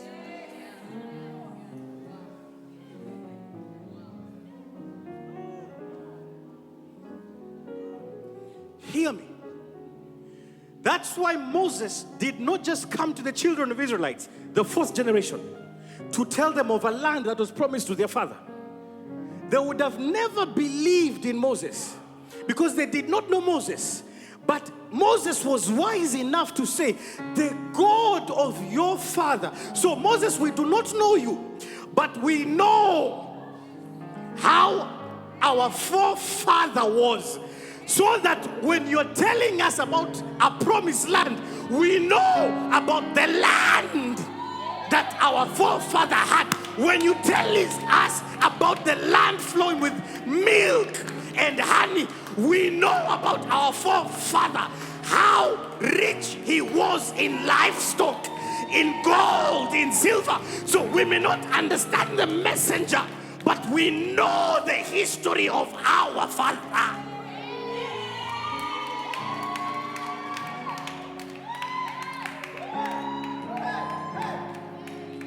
That's why Moses never said, God sent me who I was born in Pharaoh's palace. No. There's no evidence that what Pharaoh acquired had anything to do with God. But they had enough evidence concerning their father Abraham and what God did with him. So now it was easier for the children of Israelites to believe in the God of Abraham, not in the God of Moses. Yet it was the God of Moses who saw them through. But they had a reference of the God of Abraham, not the God of Moses. Listen, there needs to come a time where your generation is going to believe in your God. And not necessarily in the God of the pastor that they are under during 2070 when you're not there.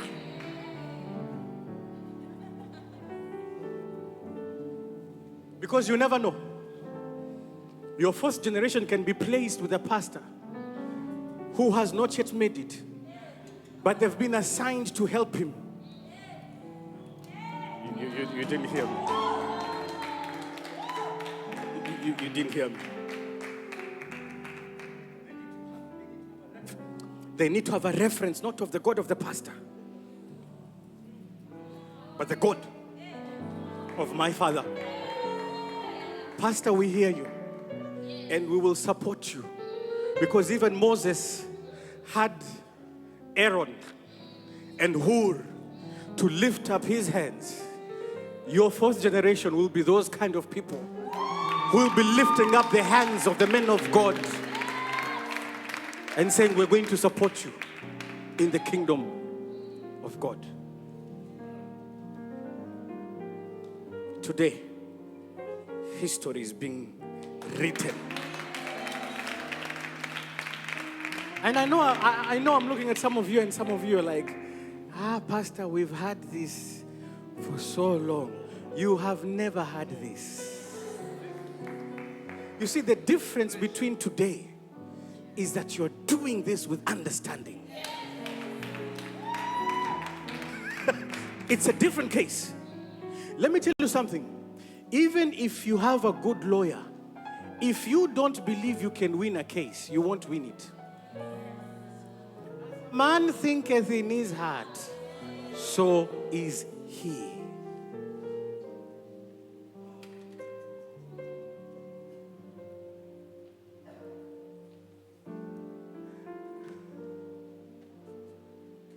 Today, history is being written. From today onwards,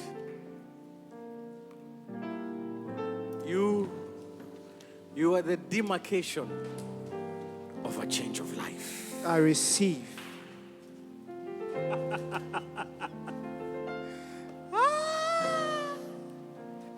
My goodness. It doesn't matter how many people have gone ahead of you. I wish I could talk to someone who really believes this today. Oh, yes, Papa. Doesn't it say in the book of Romans, the NIV version, chapter 4, it says, against all hope. Against.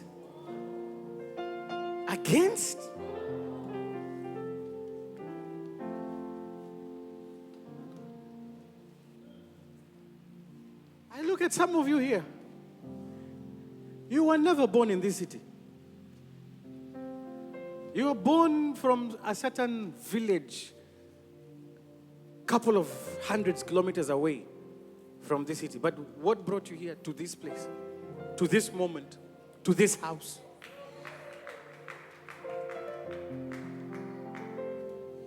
What does it say?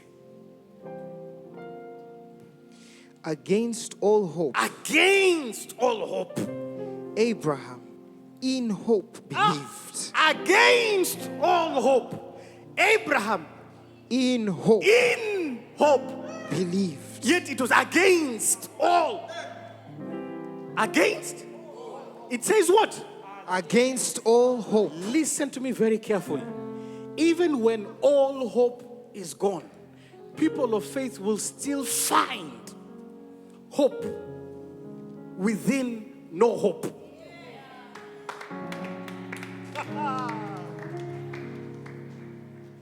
And today, all I need you to do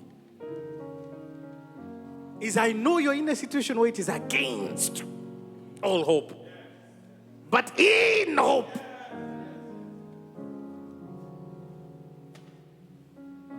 What did Abraham do? Believed. And so became the father and so became the father of many nations. against. All Against. I don't, maybe you have all hope with you. Because this one is a message for those who against. You are in against. They seem to be on the first row. I think the people there, you're okay. No. This message is not for people who have all hope. This one is for people who are against. What does it say? Against all hope, Abraham in hope believed. Did he do what? Believed. He did what? Believe. Prayed. Fasted. He did what? Request. Do what? People. I want you to get this. He shouted. He envisioned. He did what? Abraham, what else did you do? Against? I did what? People. Abraham, what did you do again? How did you become a father of faith? Are you sure? Just that. But he says, even though his body was dead,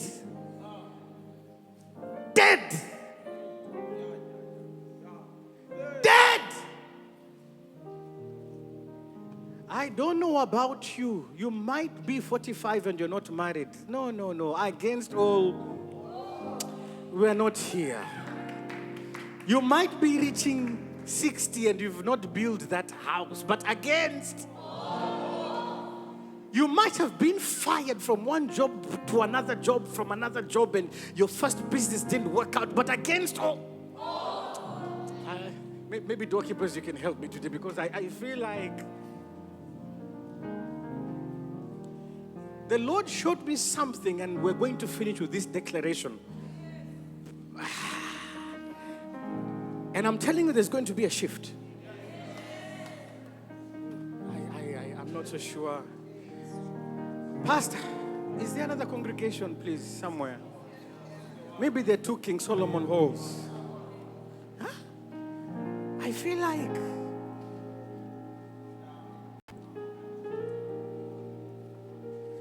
verse 19, Pastor. Without weakening in his faith. Without what? Weakening in his faith. He faced. Wait. It is one thing for people to weaken your faith, and it is another for you to weaken your faith. Those are 2 different things. I don't know if somebody got what I just said right there. I'm saying it is one thing for people to discourage you. It is one thing for people to talk about you. It is one thing for people to say you're going to go nowhere. But it is entirely a different thing when you don't believe in yourself.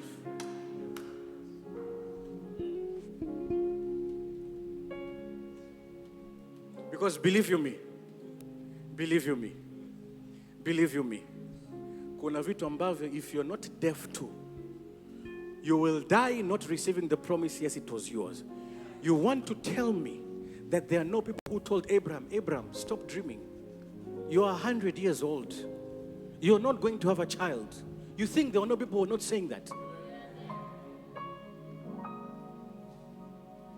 Kwani, you need a scientist to tell you that 100 years you can't get a child? Because you know, as a man, you're waking up in the morning and things are not waking up. Some people understood.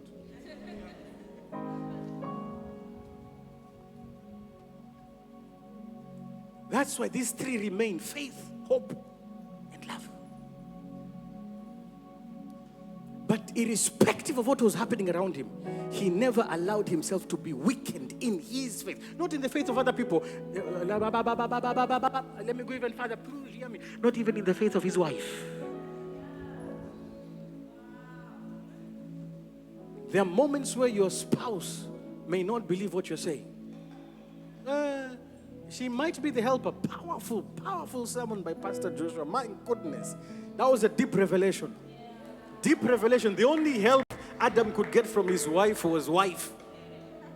And you have to be careful. Husbands, I hope you got that. So keep.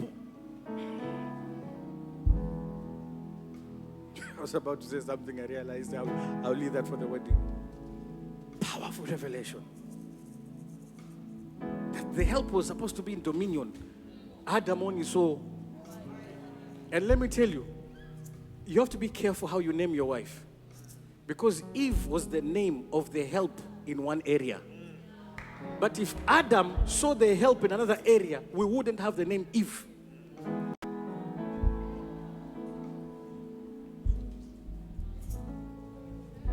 So don't just call baby, baby, baby, baby. Baby is help bedroom.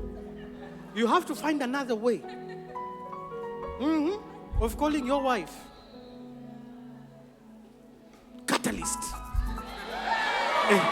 It might not be so romantic.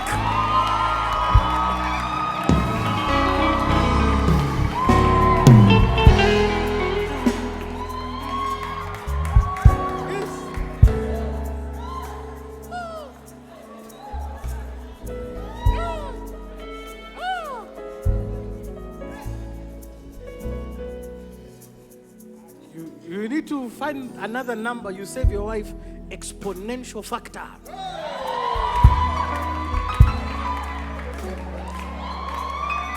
CO2, darling, darling, darling. No. You are hijacking my service. Hear me. Against all hope. Abraham in hope believed, and so became the father of many nations. Just by believing, he became the father.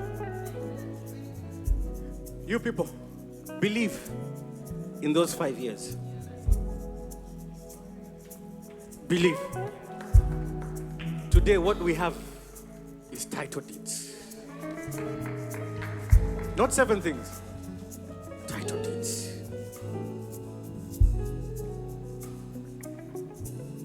And let's see.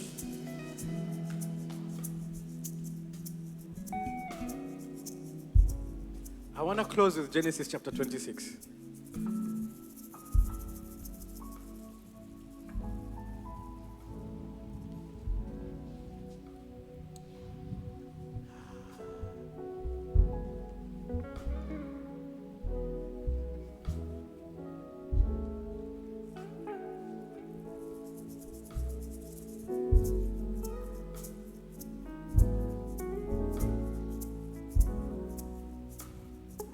Are you musicians, or who are you?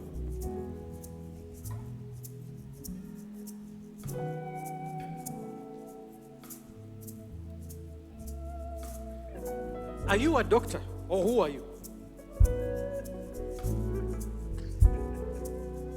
Because if you're not careful, you might limit yourself to a career and not to the calling of God.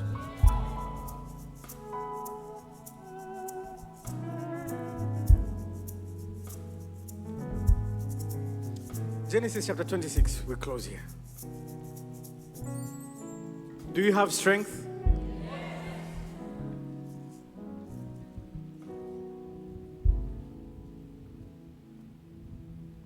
Please read.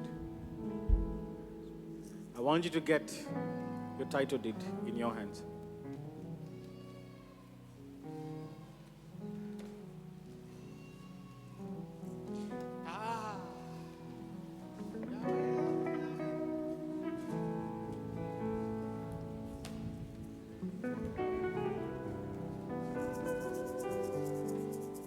I wish you could understand what is taking place here.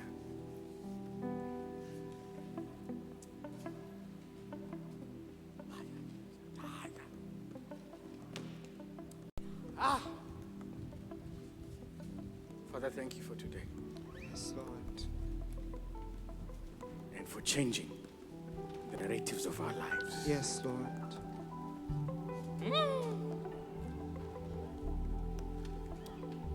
I hope you're ready for the reason why we're here today.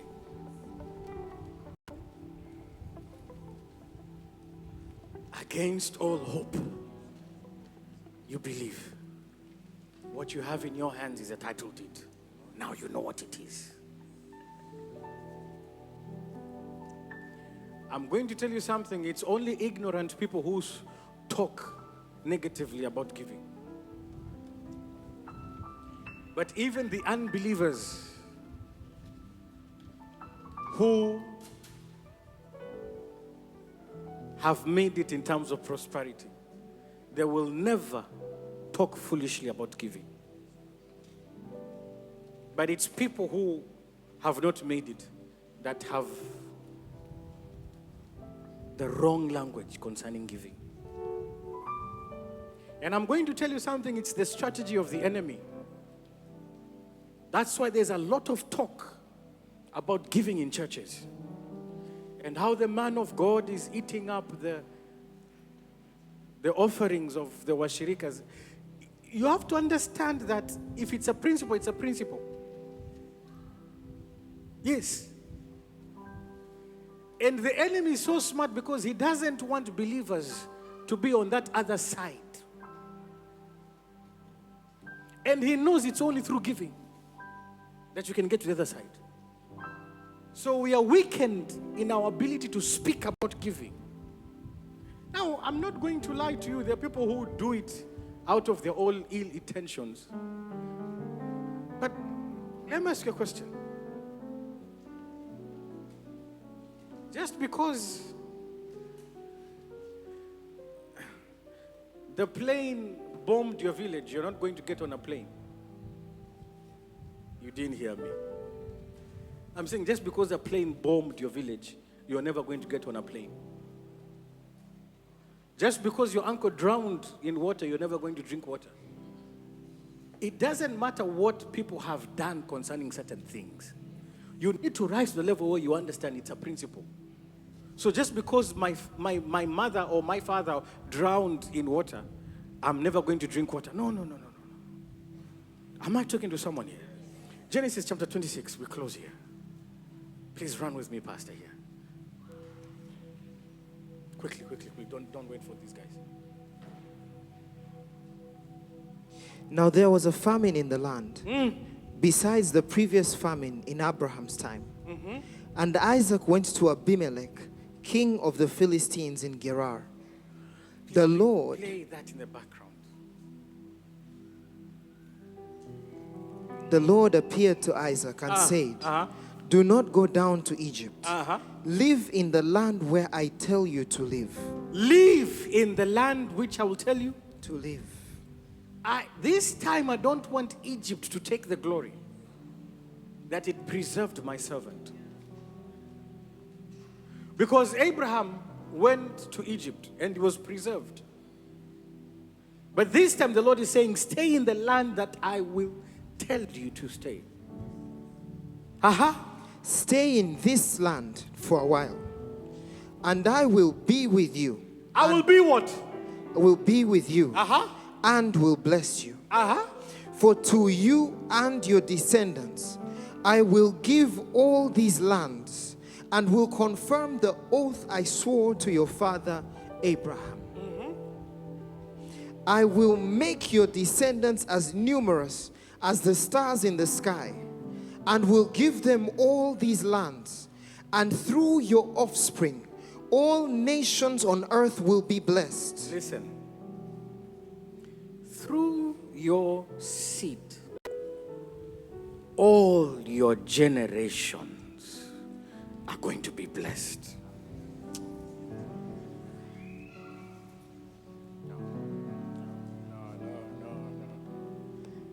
Let me try that again. I'm saying through your seed in your hand, all your generation is going to be blessed. I receive. Let me try that one more time. I'm saying to you today, through the seed that you're holding in your hand, please, children of God, if If you know you didn't have good when you were growing up, if you understand how tough it was for your parents and your parents' parents, you better take this day very seriously. Because I'm sure you don't want to see your generation going through not just what your parent went through, but even what you have gone through. There has to come a time where God remembers a generation. There has to come a time where God says, I have heard the cry of my people. And I'm saying today is that day. I want you to have joy and gladness, even as these declarations are coming your way. Because of the seed that you have in your hand, your generation is blessed. I receive. Your generation won't suffer like the way you suffered. I receive. Poverty will be a thing of the past. I receive. Lack will be a foreign terminology in your generation. I receive. I said lack will be a foreign terminology with your children I receive. and your children's children. I receive.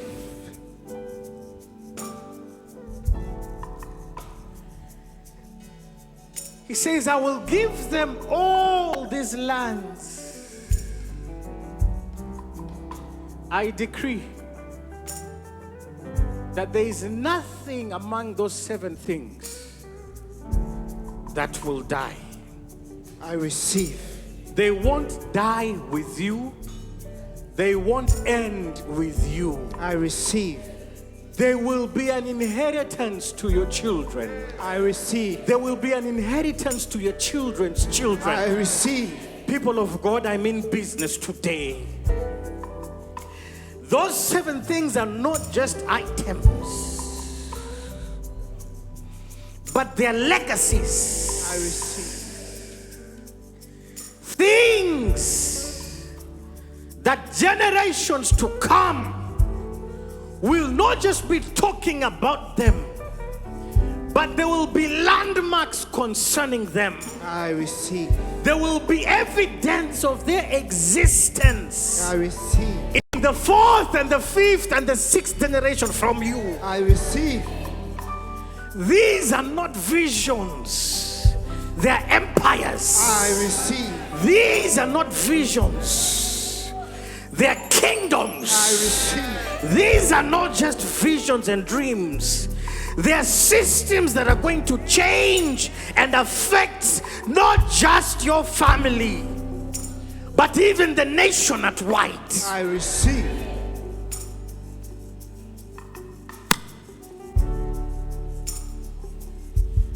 Against all hope, Abraham in hope believed.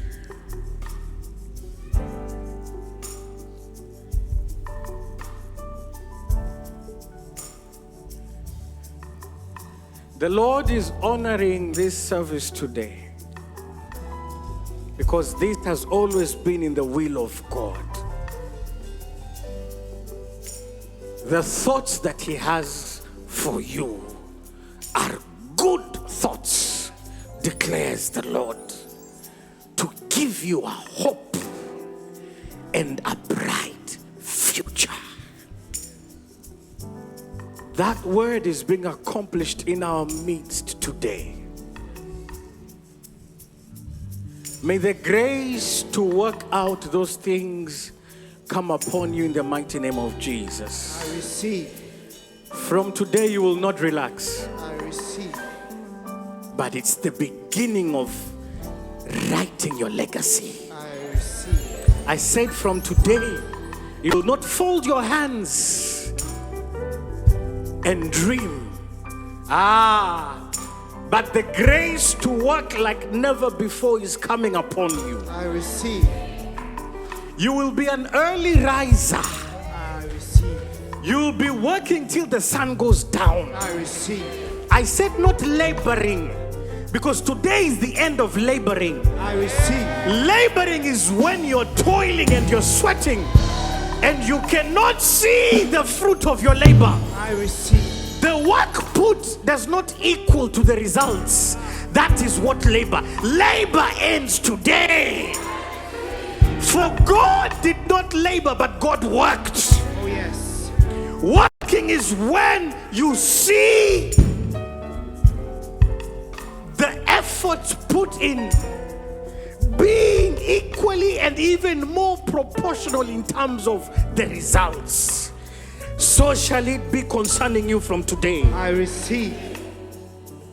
My goodness. Every obstacle, mountain,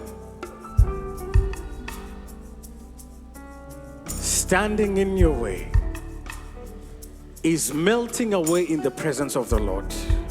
I receive. There will no longer be problems in your life, but just challenges. There will no longer be problems in your life, but opportunities. I receive. God is giving you a different set of eyes today I receive. to see opportunities when people are seeing problems. I receive. I said to see opportunities when people are seeing problems. I receive. To bring solutions when people are seeing problems. I receive. And you will benefit from those solutions. I said you will benefit from those solutions. I receive.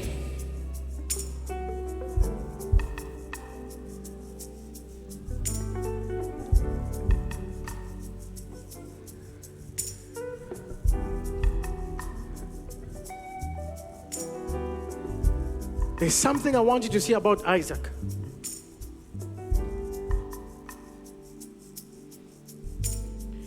Pastor, please help me read.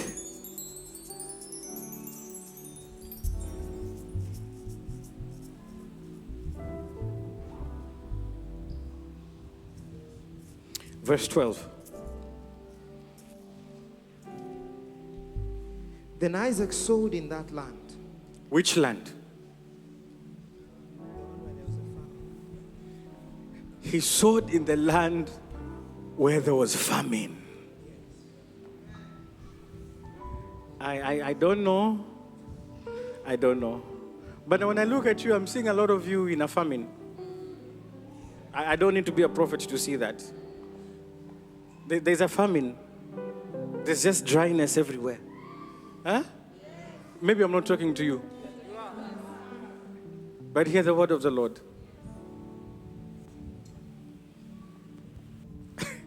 You will sow.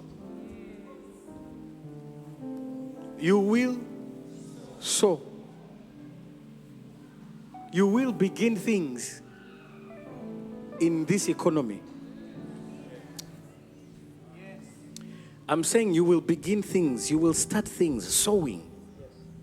Sowing is not just giving. Sowing is starting something new. It's planting a seed. It's a new work. And I'm saying in this economy where everyone is crying drought,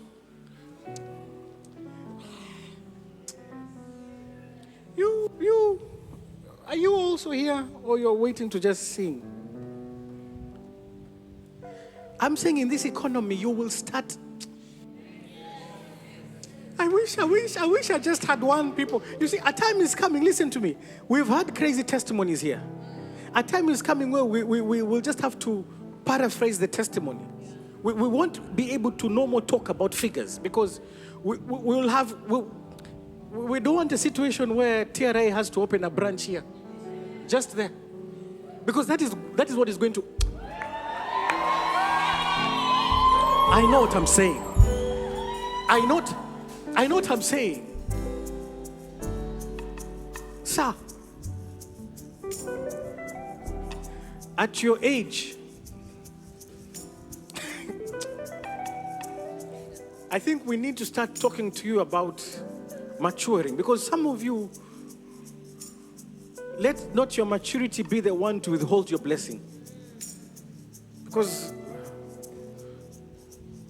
I know some of you will be able to do some crazy things. Because some of you you've never seen, you're tired if I talk about this. Some of you, you've never seen 100 million. And some of you might do crazy things just to go get it in the bank and just put it there and see what 100 million looks like. Listen, this declaration is not for small things. We are changing the narratives of genealogies in this place. And today is the day.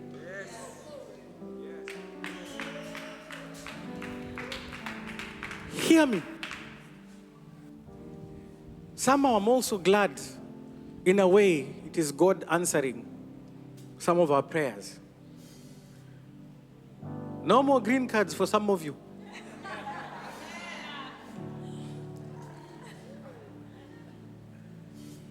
Because you will sow in this land.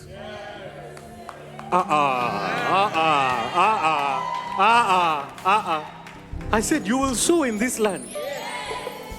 Yes, in this land. Where people drive like madmen. In this land. Where potholes are bigger than some of the cars. In this land. I'm saying in this land.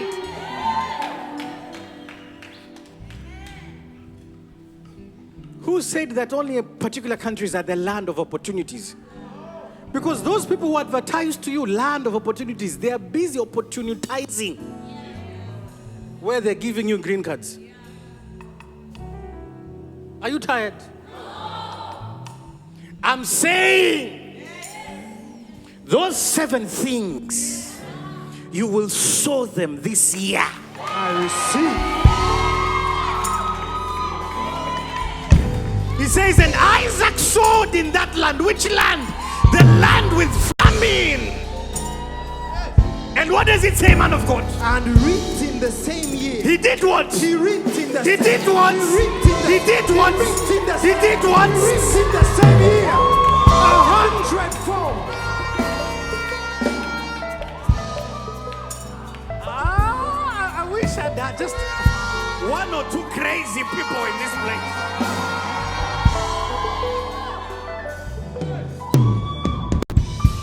2020 will not end without you reaping. Oh, yes.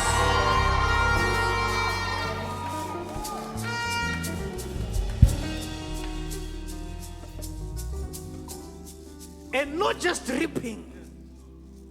100-fold means 100%. It means 100%. Those will be your margin profits. Yamani, there's no demarcation. We're crossing, all of us. Even the blind today are crossing over. Oh, even yes. the lame are crossing over. Oh, yes. Even the paralyzed. Even Come on, somebody. Listen. I told God today I'm not leaving anyone behind. Oh, yes.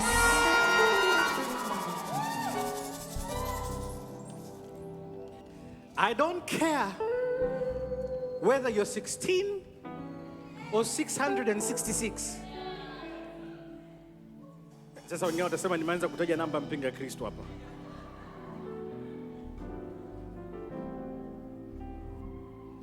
I don't care about your educational background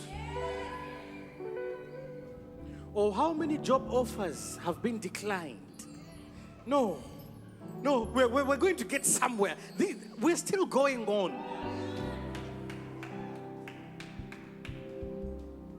And what does the Bible say about this man Isaac? The following verse, man of God. And the Lord blessed him. And the what? The Lord blessed him. He did what? The Lord blessed him. Wait, I want to be blessed. I don't know.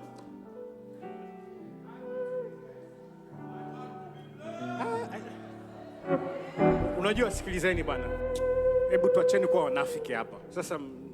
Ngoja niingie mwilini sasa, naona rohoni haingi. You can be here and pretending to be all good. You don't like where you're living.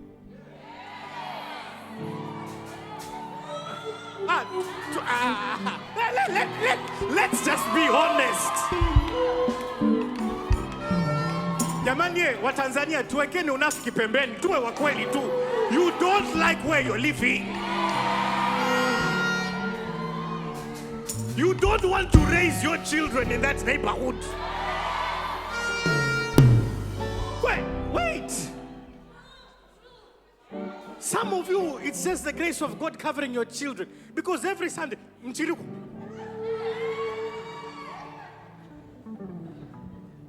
Ni mchiriku ni nini? Ha? Singeli. Wengine hamlali. Usiku.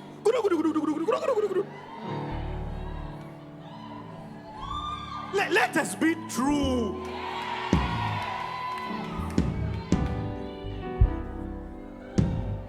Let us be honest.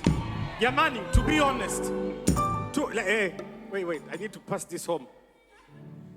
To be honest, it's true. You can get proteins out of beans. But God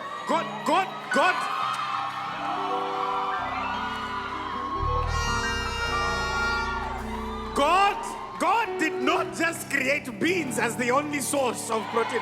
So as much as you're getting a balanced diet, but I think it's also good to open the fridge and say, which protein?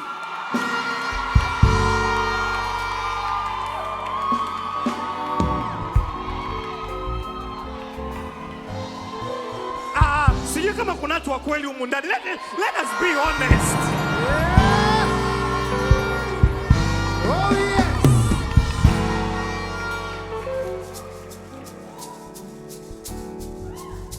Some of you understand the revelation of Noah better than some of us. Because when it rains,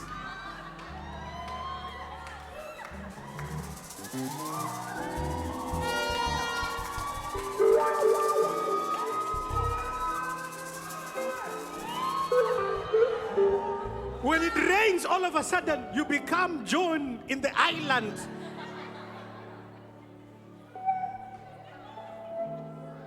So for me, to be honest, I really want to deal with people who are tired. Let people say what they want to say. But the truth of the matter is, even those who are saying, they're not happy. They're not happy.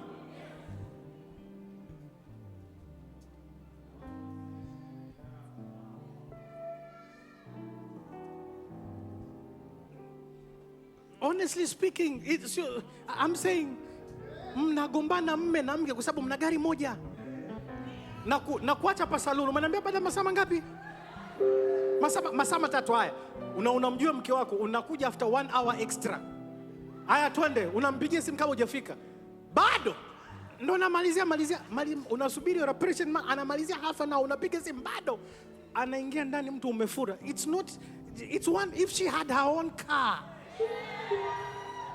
You're not going to say amen. Jamani, tunazungumza kweli humu ndani. Yes. If she had her own car, she would leave at her own time without you chasing her. Toka.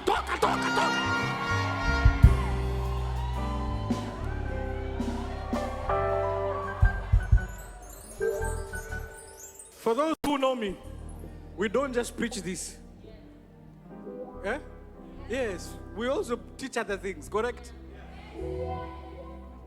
But poverty, no. So you might not say, I receive. It's okay.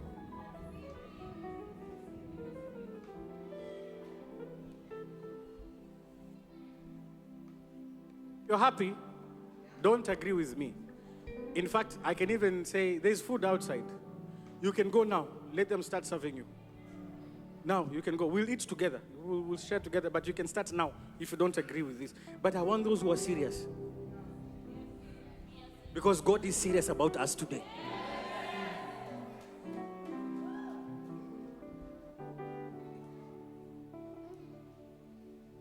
Yeah, somebody said this.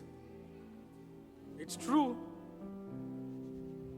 We might face challenges and all kind of things, but believe you me, it's definitely different crying inside a Bentley.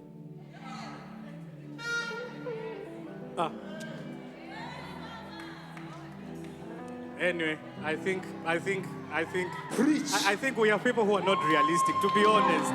I think. I don't know about you, but me, I like good things. I want a good life. Eh? Some of you have skin disease and we're praying for healing.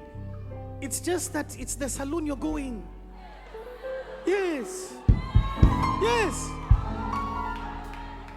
Because for you to go and do a haircut, just to be at 15,000. 15,000. Pale, 15,000. Nimenyoa, nimeweka wevu, nimepaka scrub. 15,000.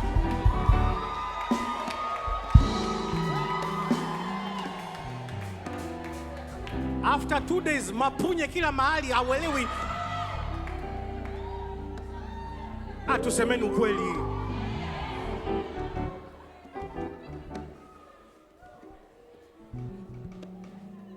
Some infection is poverty.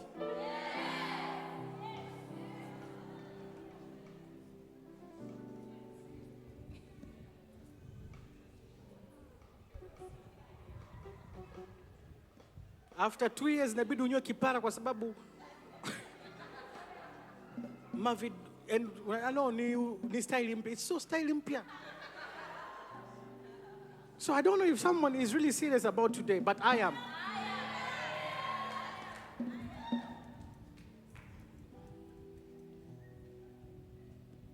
You enter into the house. You can't even think. It is so small, so hot, no ventilation. If you open the window, the next door house is right there. There's no breeze. The only breeze is coming is hot air. Yani, unalala umechoka, usiku kilala uchovu wa ziada. Yani, there are places ambapo hata mbu hawakai.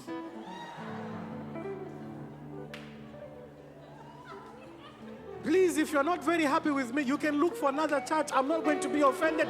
But here, poverty, no.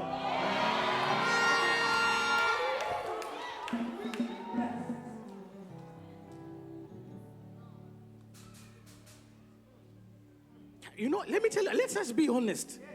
There are places mkeo kaenda kujifungua haombi sana.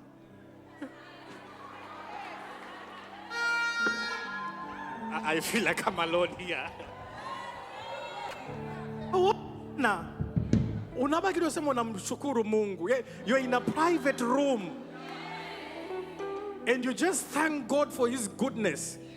But there are places, even if you're not an intercessor, you start just the environment.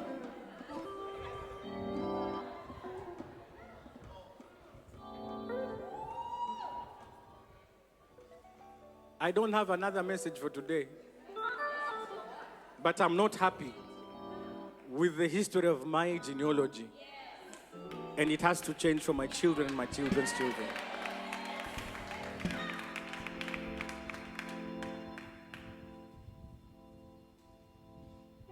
Let me tell you, some of us were very smart at school.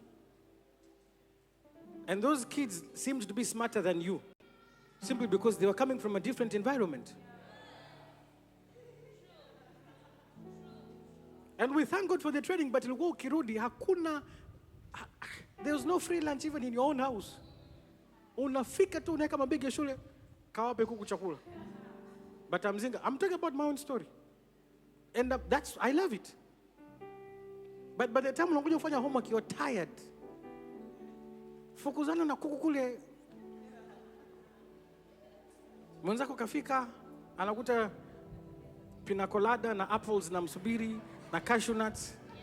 Then anaangalia ka movie kidogo ku refresh their mind, then anafanya homework. Mnafikiri kesho asubuhi mtafikiria the same darasani?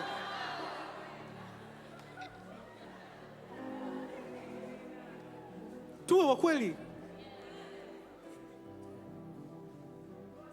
Unarudi kula chakula cha jioni kimekuwa cha baridi kwa sababu hauwezi ukala bila kukamua ng'ombe. Na siku ng'ombe kagoma. Na mamako haelewi. Huyu ng'ombe kila siku anatoa lita 5. Na unajua kitakacho kusubiri usipoleza hizo lita 5. Listen, it taught us discipline, yes. But it doesn't mean that that is now the 10 commandments. You're tired, you want to go for lunch. Today is that day. Do I have believers here? I said today is that day. Some of you will be sitting with presidents, with kings.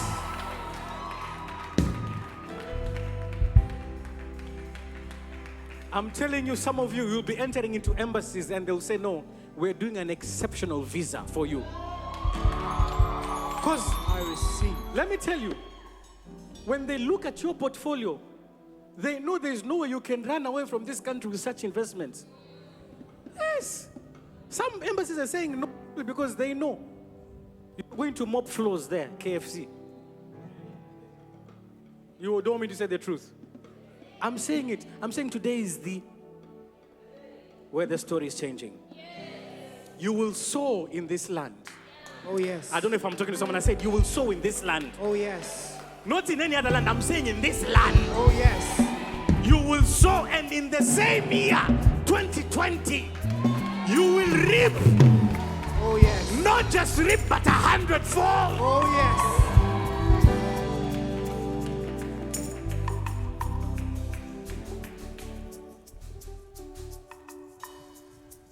Where's he going? The man began to prosper. What does it say? The man began to prosper. Wait. What does it say? The man began to prosper. Ethiopians, look at me, look at me, look at me. It means Isaac was not prosperous before. He wasn't. His prosperity began in famine. You'll get that tomorrow. I'm saying his prosperity began in the land that had famine. That's where his prosperity began. Hear me. I am looking at the first millionaires. No. I said I'm looking at the first millionaires. Billionaires. Not in TZS. Not in UGX. Not in KES. Not in any East African currency. And I'm looking at the first fruits of the first billionaires and millionaires in the body of Christ in our nation. I receive. This will not just be a gathering of champions in the marketplace, but a gathering of billionaires in the body of Christ in this nation.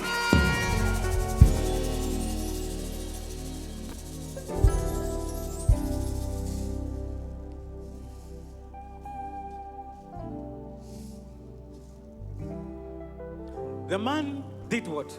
Man of God. The man began to prosper. So he was not prosperous before. But he began where? In the land of what? And what happened, sir? And continued prospering. That is your story. I receive it. I receive it. And he did what? Continued prospering. These 7 things that you're establishing today, you are sowing them in the land that doesn't seem to be very palatable for such kind of ventures. But hear the word of the Lord to you today. Ah, yes. You will begin to prosper from those I projects. receive. I don't know if somebody's hearing what I'm saying. I'm saying you will begin to prosper from those projects. I receive. And not only will you begin to prosper, but you will continue prospering. I receive. They will continue prospering I receive. until you become very prosperous. Oh, yes.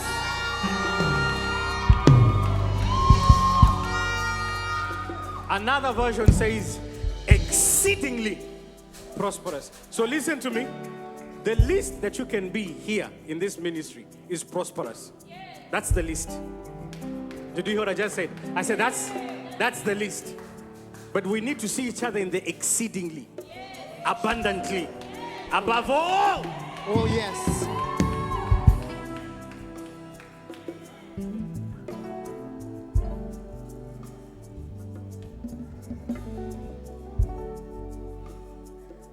Go on, Pastor.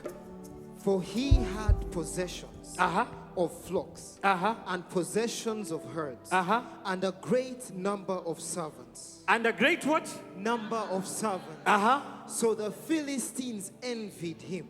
The what? The Philistines envied him. The what? The Philistines envied Watch this. him. You are coming into a foreign land.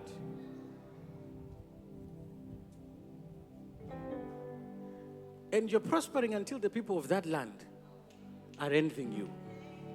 Hear me. I don't know if you're tired or not, but I want to push this thing home.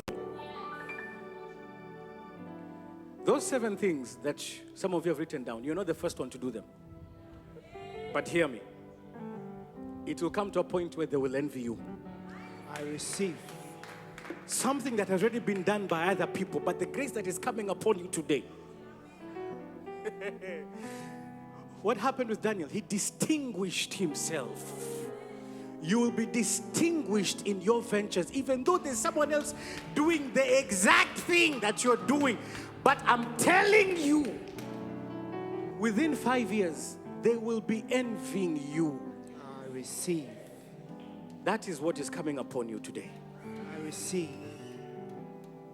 Now watch this as I close. Go on, Pastor. So the Philistines envied him. Now the Philistines had stopped up all the wells. They had done what? They had stopped up all the wells Uh-huh. which his father's servants had dug in the days of Abraham, Uh-huh. his father. Uh-huh. And they had filled them with earth. They had done what? They had filled them with earth. Look at this mentality, people of God, and something is coming upon some of you today. There is famine. And there are sources. There are solutions to a problem. And the mentality of the people of that land is to fill an answer to a problem with dirt. Famine, I think an answer to famine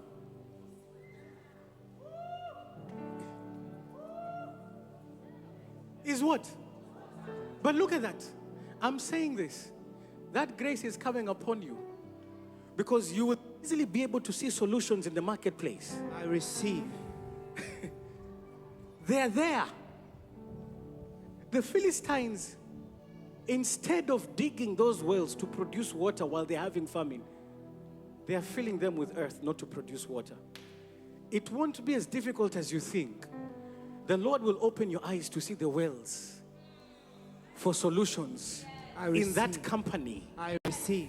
in that sector, I receive. in the marketplace. I receive. Hear me. Some of you, by the lack of that ability, not by the lack, but by that ability, the people who are not going to want to let you go. They'll say, you name your terms and conditions, but we want you to be part of this. Oh, yes. I'm looking at some of you. I'm looking at some of you. I'm looking at some of you. Pastor, go on as I close here. And Abimelech said to Isaac, go away from us, for you are much mightier than we. Then Isaac departed from there and pitched his tent in the valley of Gerar and dwelt there. And Isaac dug again the wells of water, which they had dug in the days of Abraham his father. For the Philistines had stopped them up after the death of Abraham. He called them by the names which his father had called them. Wait, he did what? He called them by the names which his father had called them. I want to close here so that you understand that today is a service of divine guarantee. And there's something I want to show you, because I thought this digging of wells was just something normal, but it was very spiritual. And we're about to do the same spiritual act today. If you read your Bible carefully, when Abraham was digging these wells, Isaac was not born.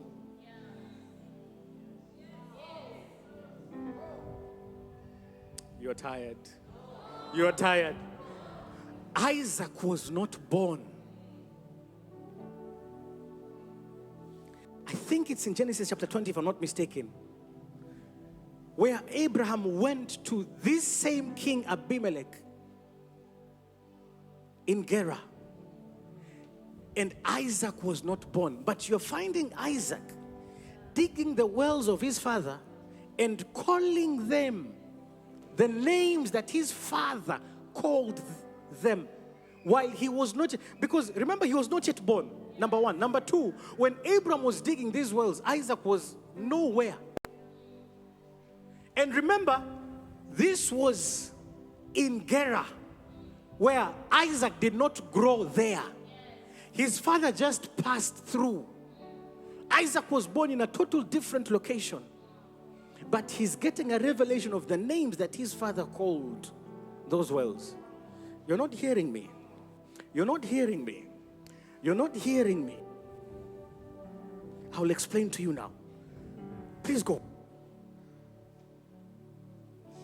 Also, Isaac's servants dug in the valley and found a well of running water there. But the herdsmen of Gerar quarreled with Isaac's herdsmen, saying, "The water is ours."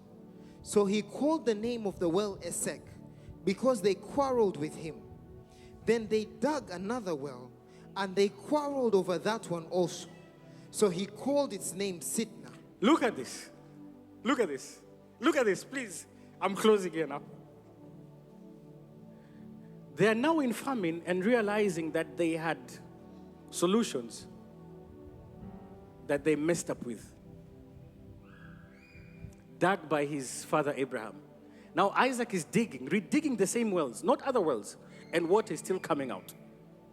So solutions to a problem were there. And then they're realizing this is a solution, and they fight over those wells. But I want you to jump to verse 25.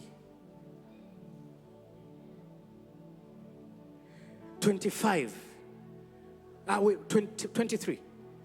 23. No, start from verse 24. 24 and 25. Then I want you to see something here. I close here. And the Lord appeared to him the same night and Let's said, read together. And the Lord appeared to him the same night and said, I am the God of your father Abraham.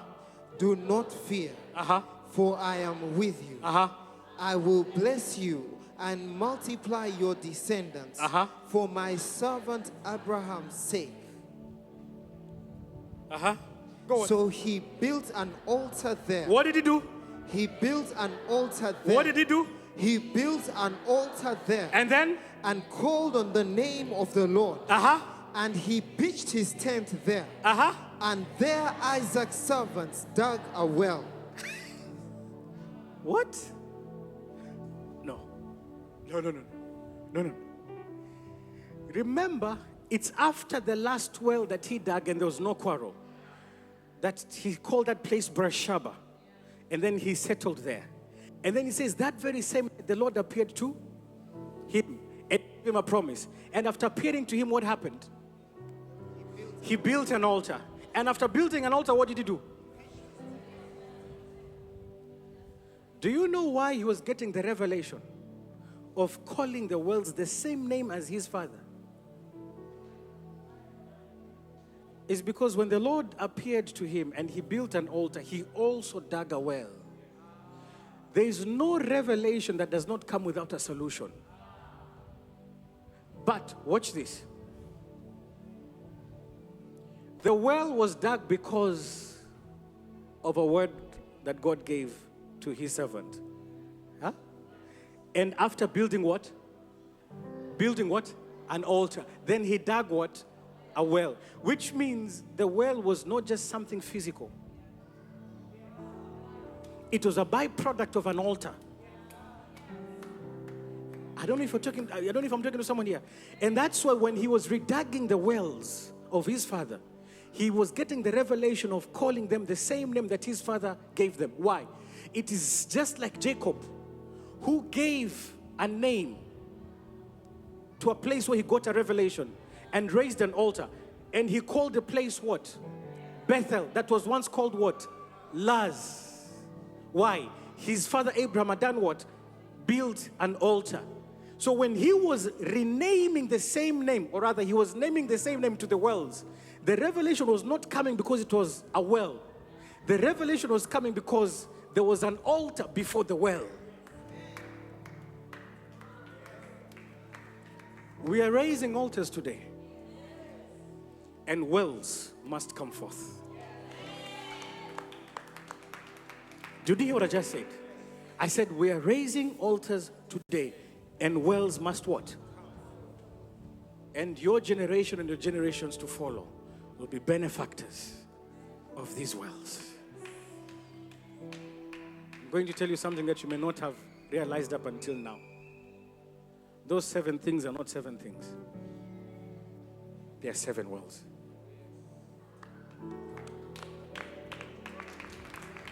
Father, as we raise these altars today,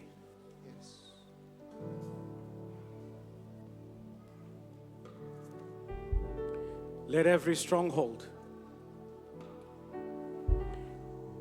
that has been holding our families and our generations be broken today in the name of Jesus. Please, I want you to raise your title deed right up there in the air and just raise up on your feet. Pastors, please immediately help me remove this.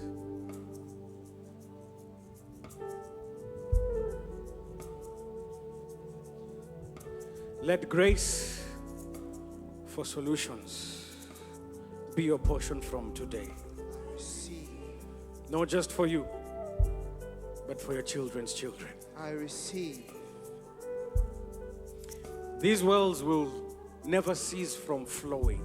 I receive.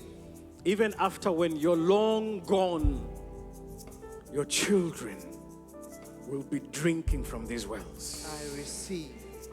But I'm here to declare to you that you will also taste the sweetness and the coolness and the refreshing powers of these waters in your lifetime. I receive. It won't just be for your generation, but even for you. I receive. While everyone else is complaining of drought or famine, your story is different. I receive. Your case is different. I receive. Today, God is going to establish a covenant between you and your generation, I receive. between you and your descendants. I receive. Nothing established today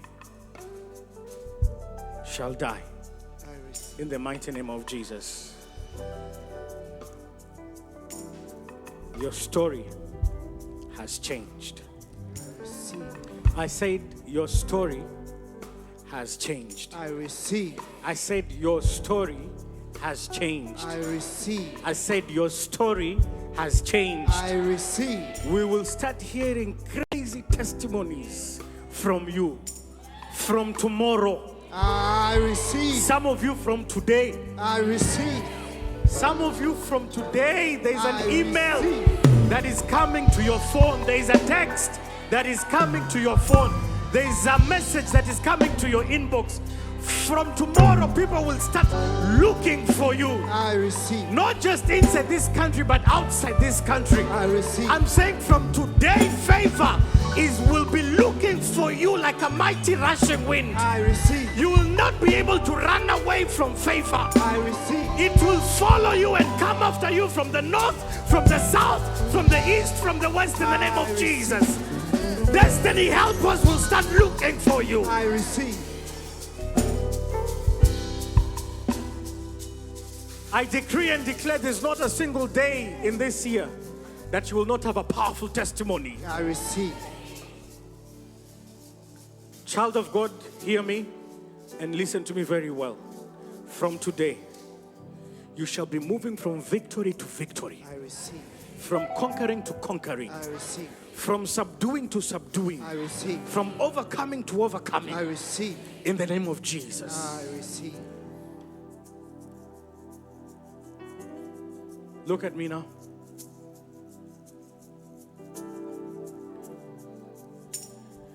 Some of you might be thinking, maybe I didn't write everything there. No, don't change. But hear this word. Before Isaac dug new wells, he went to dig the wells that were already there. Hear me. Go back and try the same thing that did not work before, and watch it this time. Yes, Lord. I said go back and try the very same thing that did not work before, and watch now. Because this is the time, the appointed time of the Lord. If somebody has gotten me real well, there's already a promise within a promise Oh, yes. of what the Lord is saying today. Are you ready to celebrate? Oh, yes. Are you ready to dance? Oh, yes. Are you ready to cross over? Yes. These Egyptians you're seeing today, you will see them. No more. Let's celebrate, doorkeepers, help us. Let's celebrate, let's dance, let us go crazy, and just know also there's lunch, so you can even go crazy. Amen. So let's celebrate Jesus. Amen. You have been remembered today. Is that okay? Is that okay? So dance like nobody's watching you. Celebrate like you don't care, because today is our day.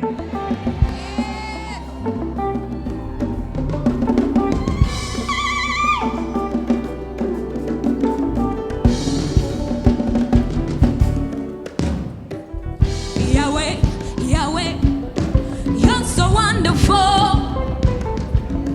I will lift my voice and praise. You are Lord, you are Lord. Now you know this song, let's sing together. Yahweh, Yahweh, you're so wonderful. I will lift my voice and praise. I will praise you. You are Lord, you are Lord. Yahweh, Yahweh, Yahweh, Yahweh, Yahweh, Yahweh, you're so wonderful. I will lift my voice and praise. You are Lord, you are Lord. One more time.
Listen.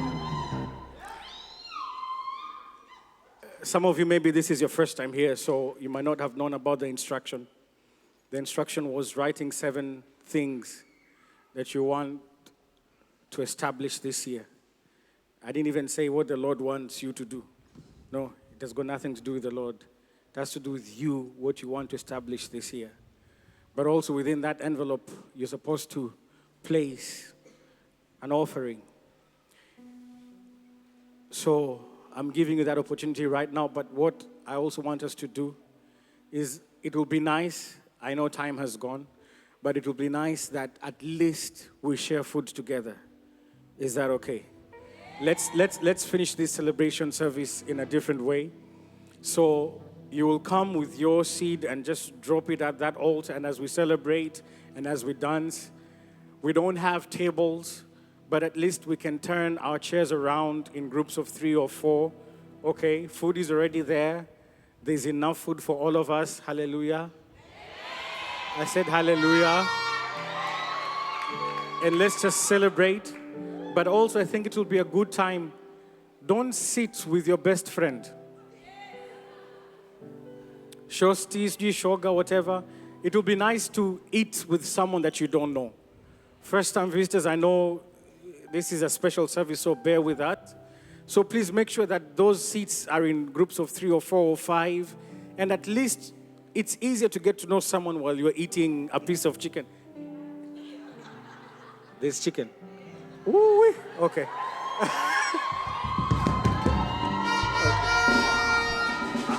Okay. So please, let's celebrate and just know that the moment your seed touches this altar, that's it. It is done. But remember, we're a people who know that work without faith is what? So are we ready to cross over? Faith without works, thank you. Faith without works is what? So we're not going to allow this faith to die down. Are we going together? Father, for every seed that is going to drop on this altar, let your word be confirmed, let your word be affirmed in the mighty name of Jesus. Let there be immediate testimonies. Let them understand and know that you are still God who answers by fire, who hears and answers the prayers of your children. And up until today, you're still in the business of meeting needs and answering needs and giving us a hope and a bright future. In the name of Jesus, and somebody shout hallelujah.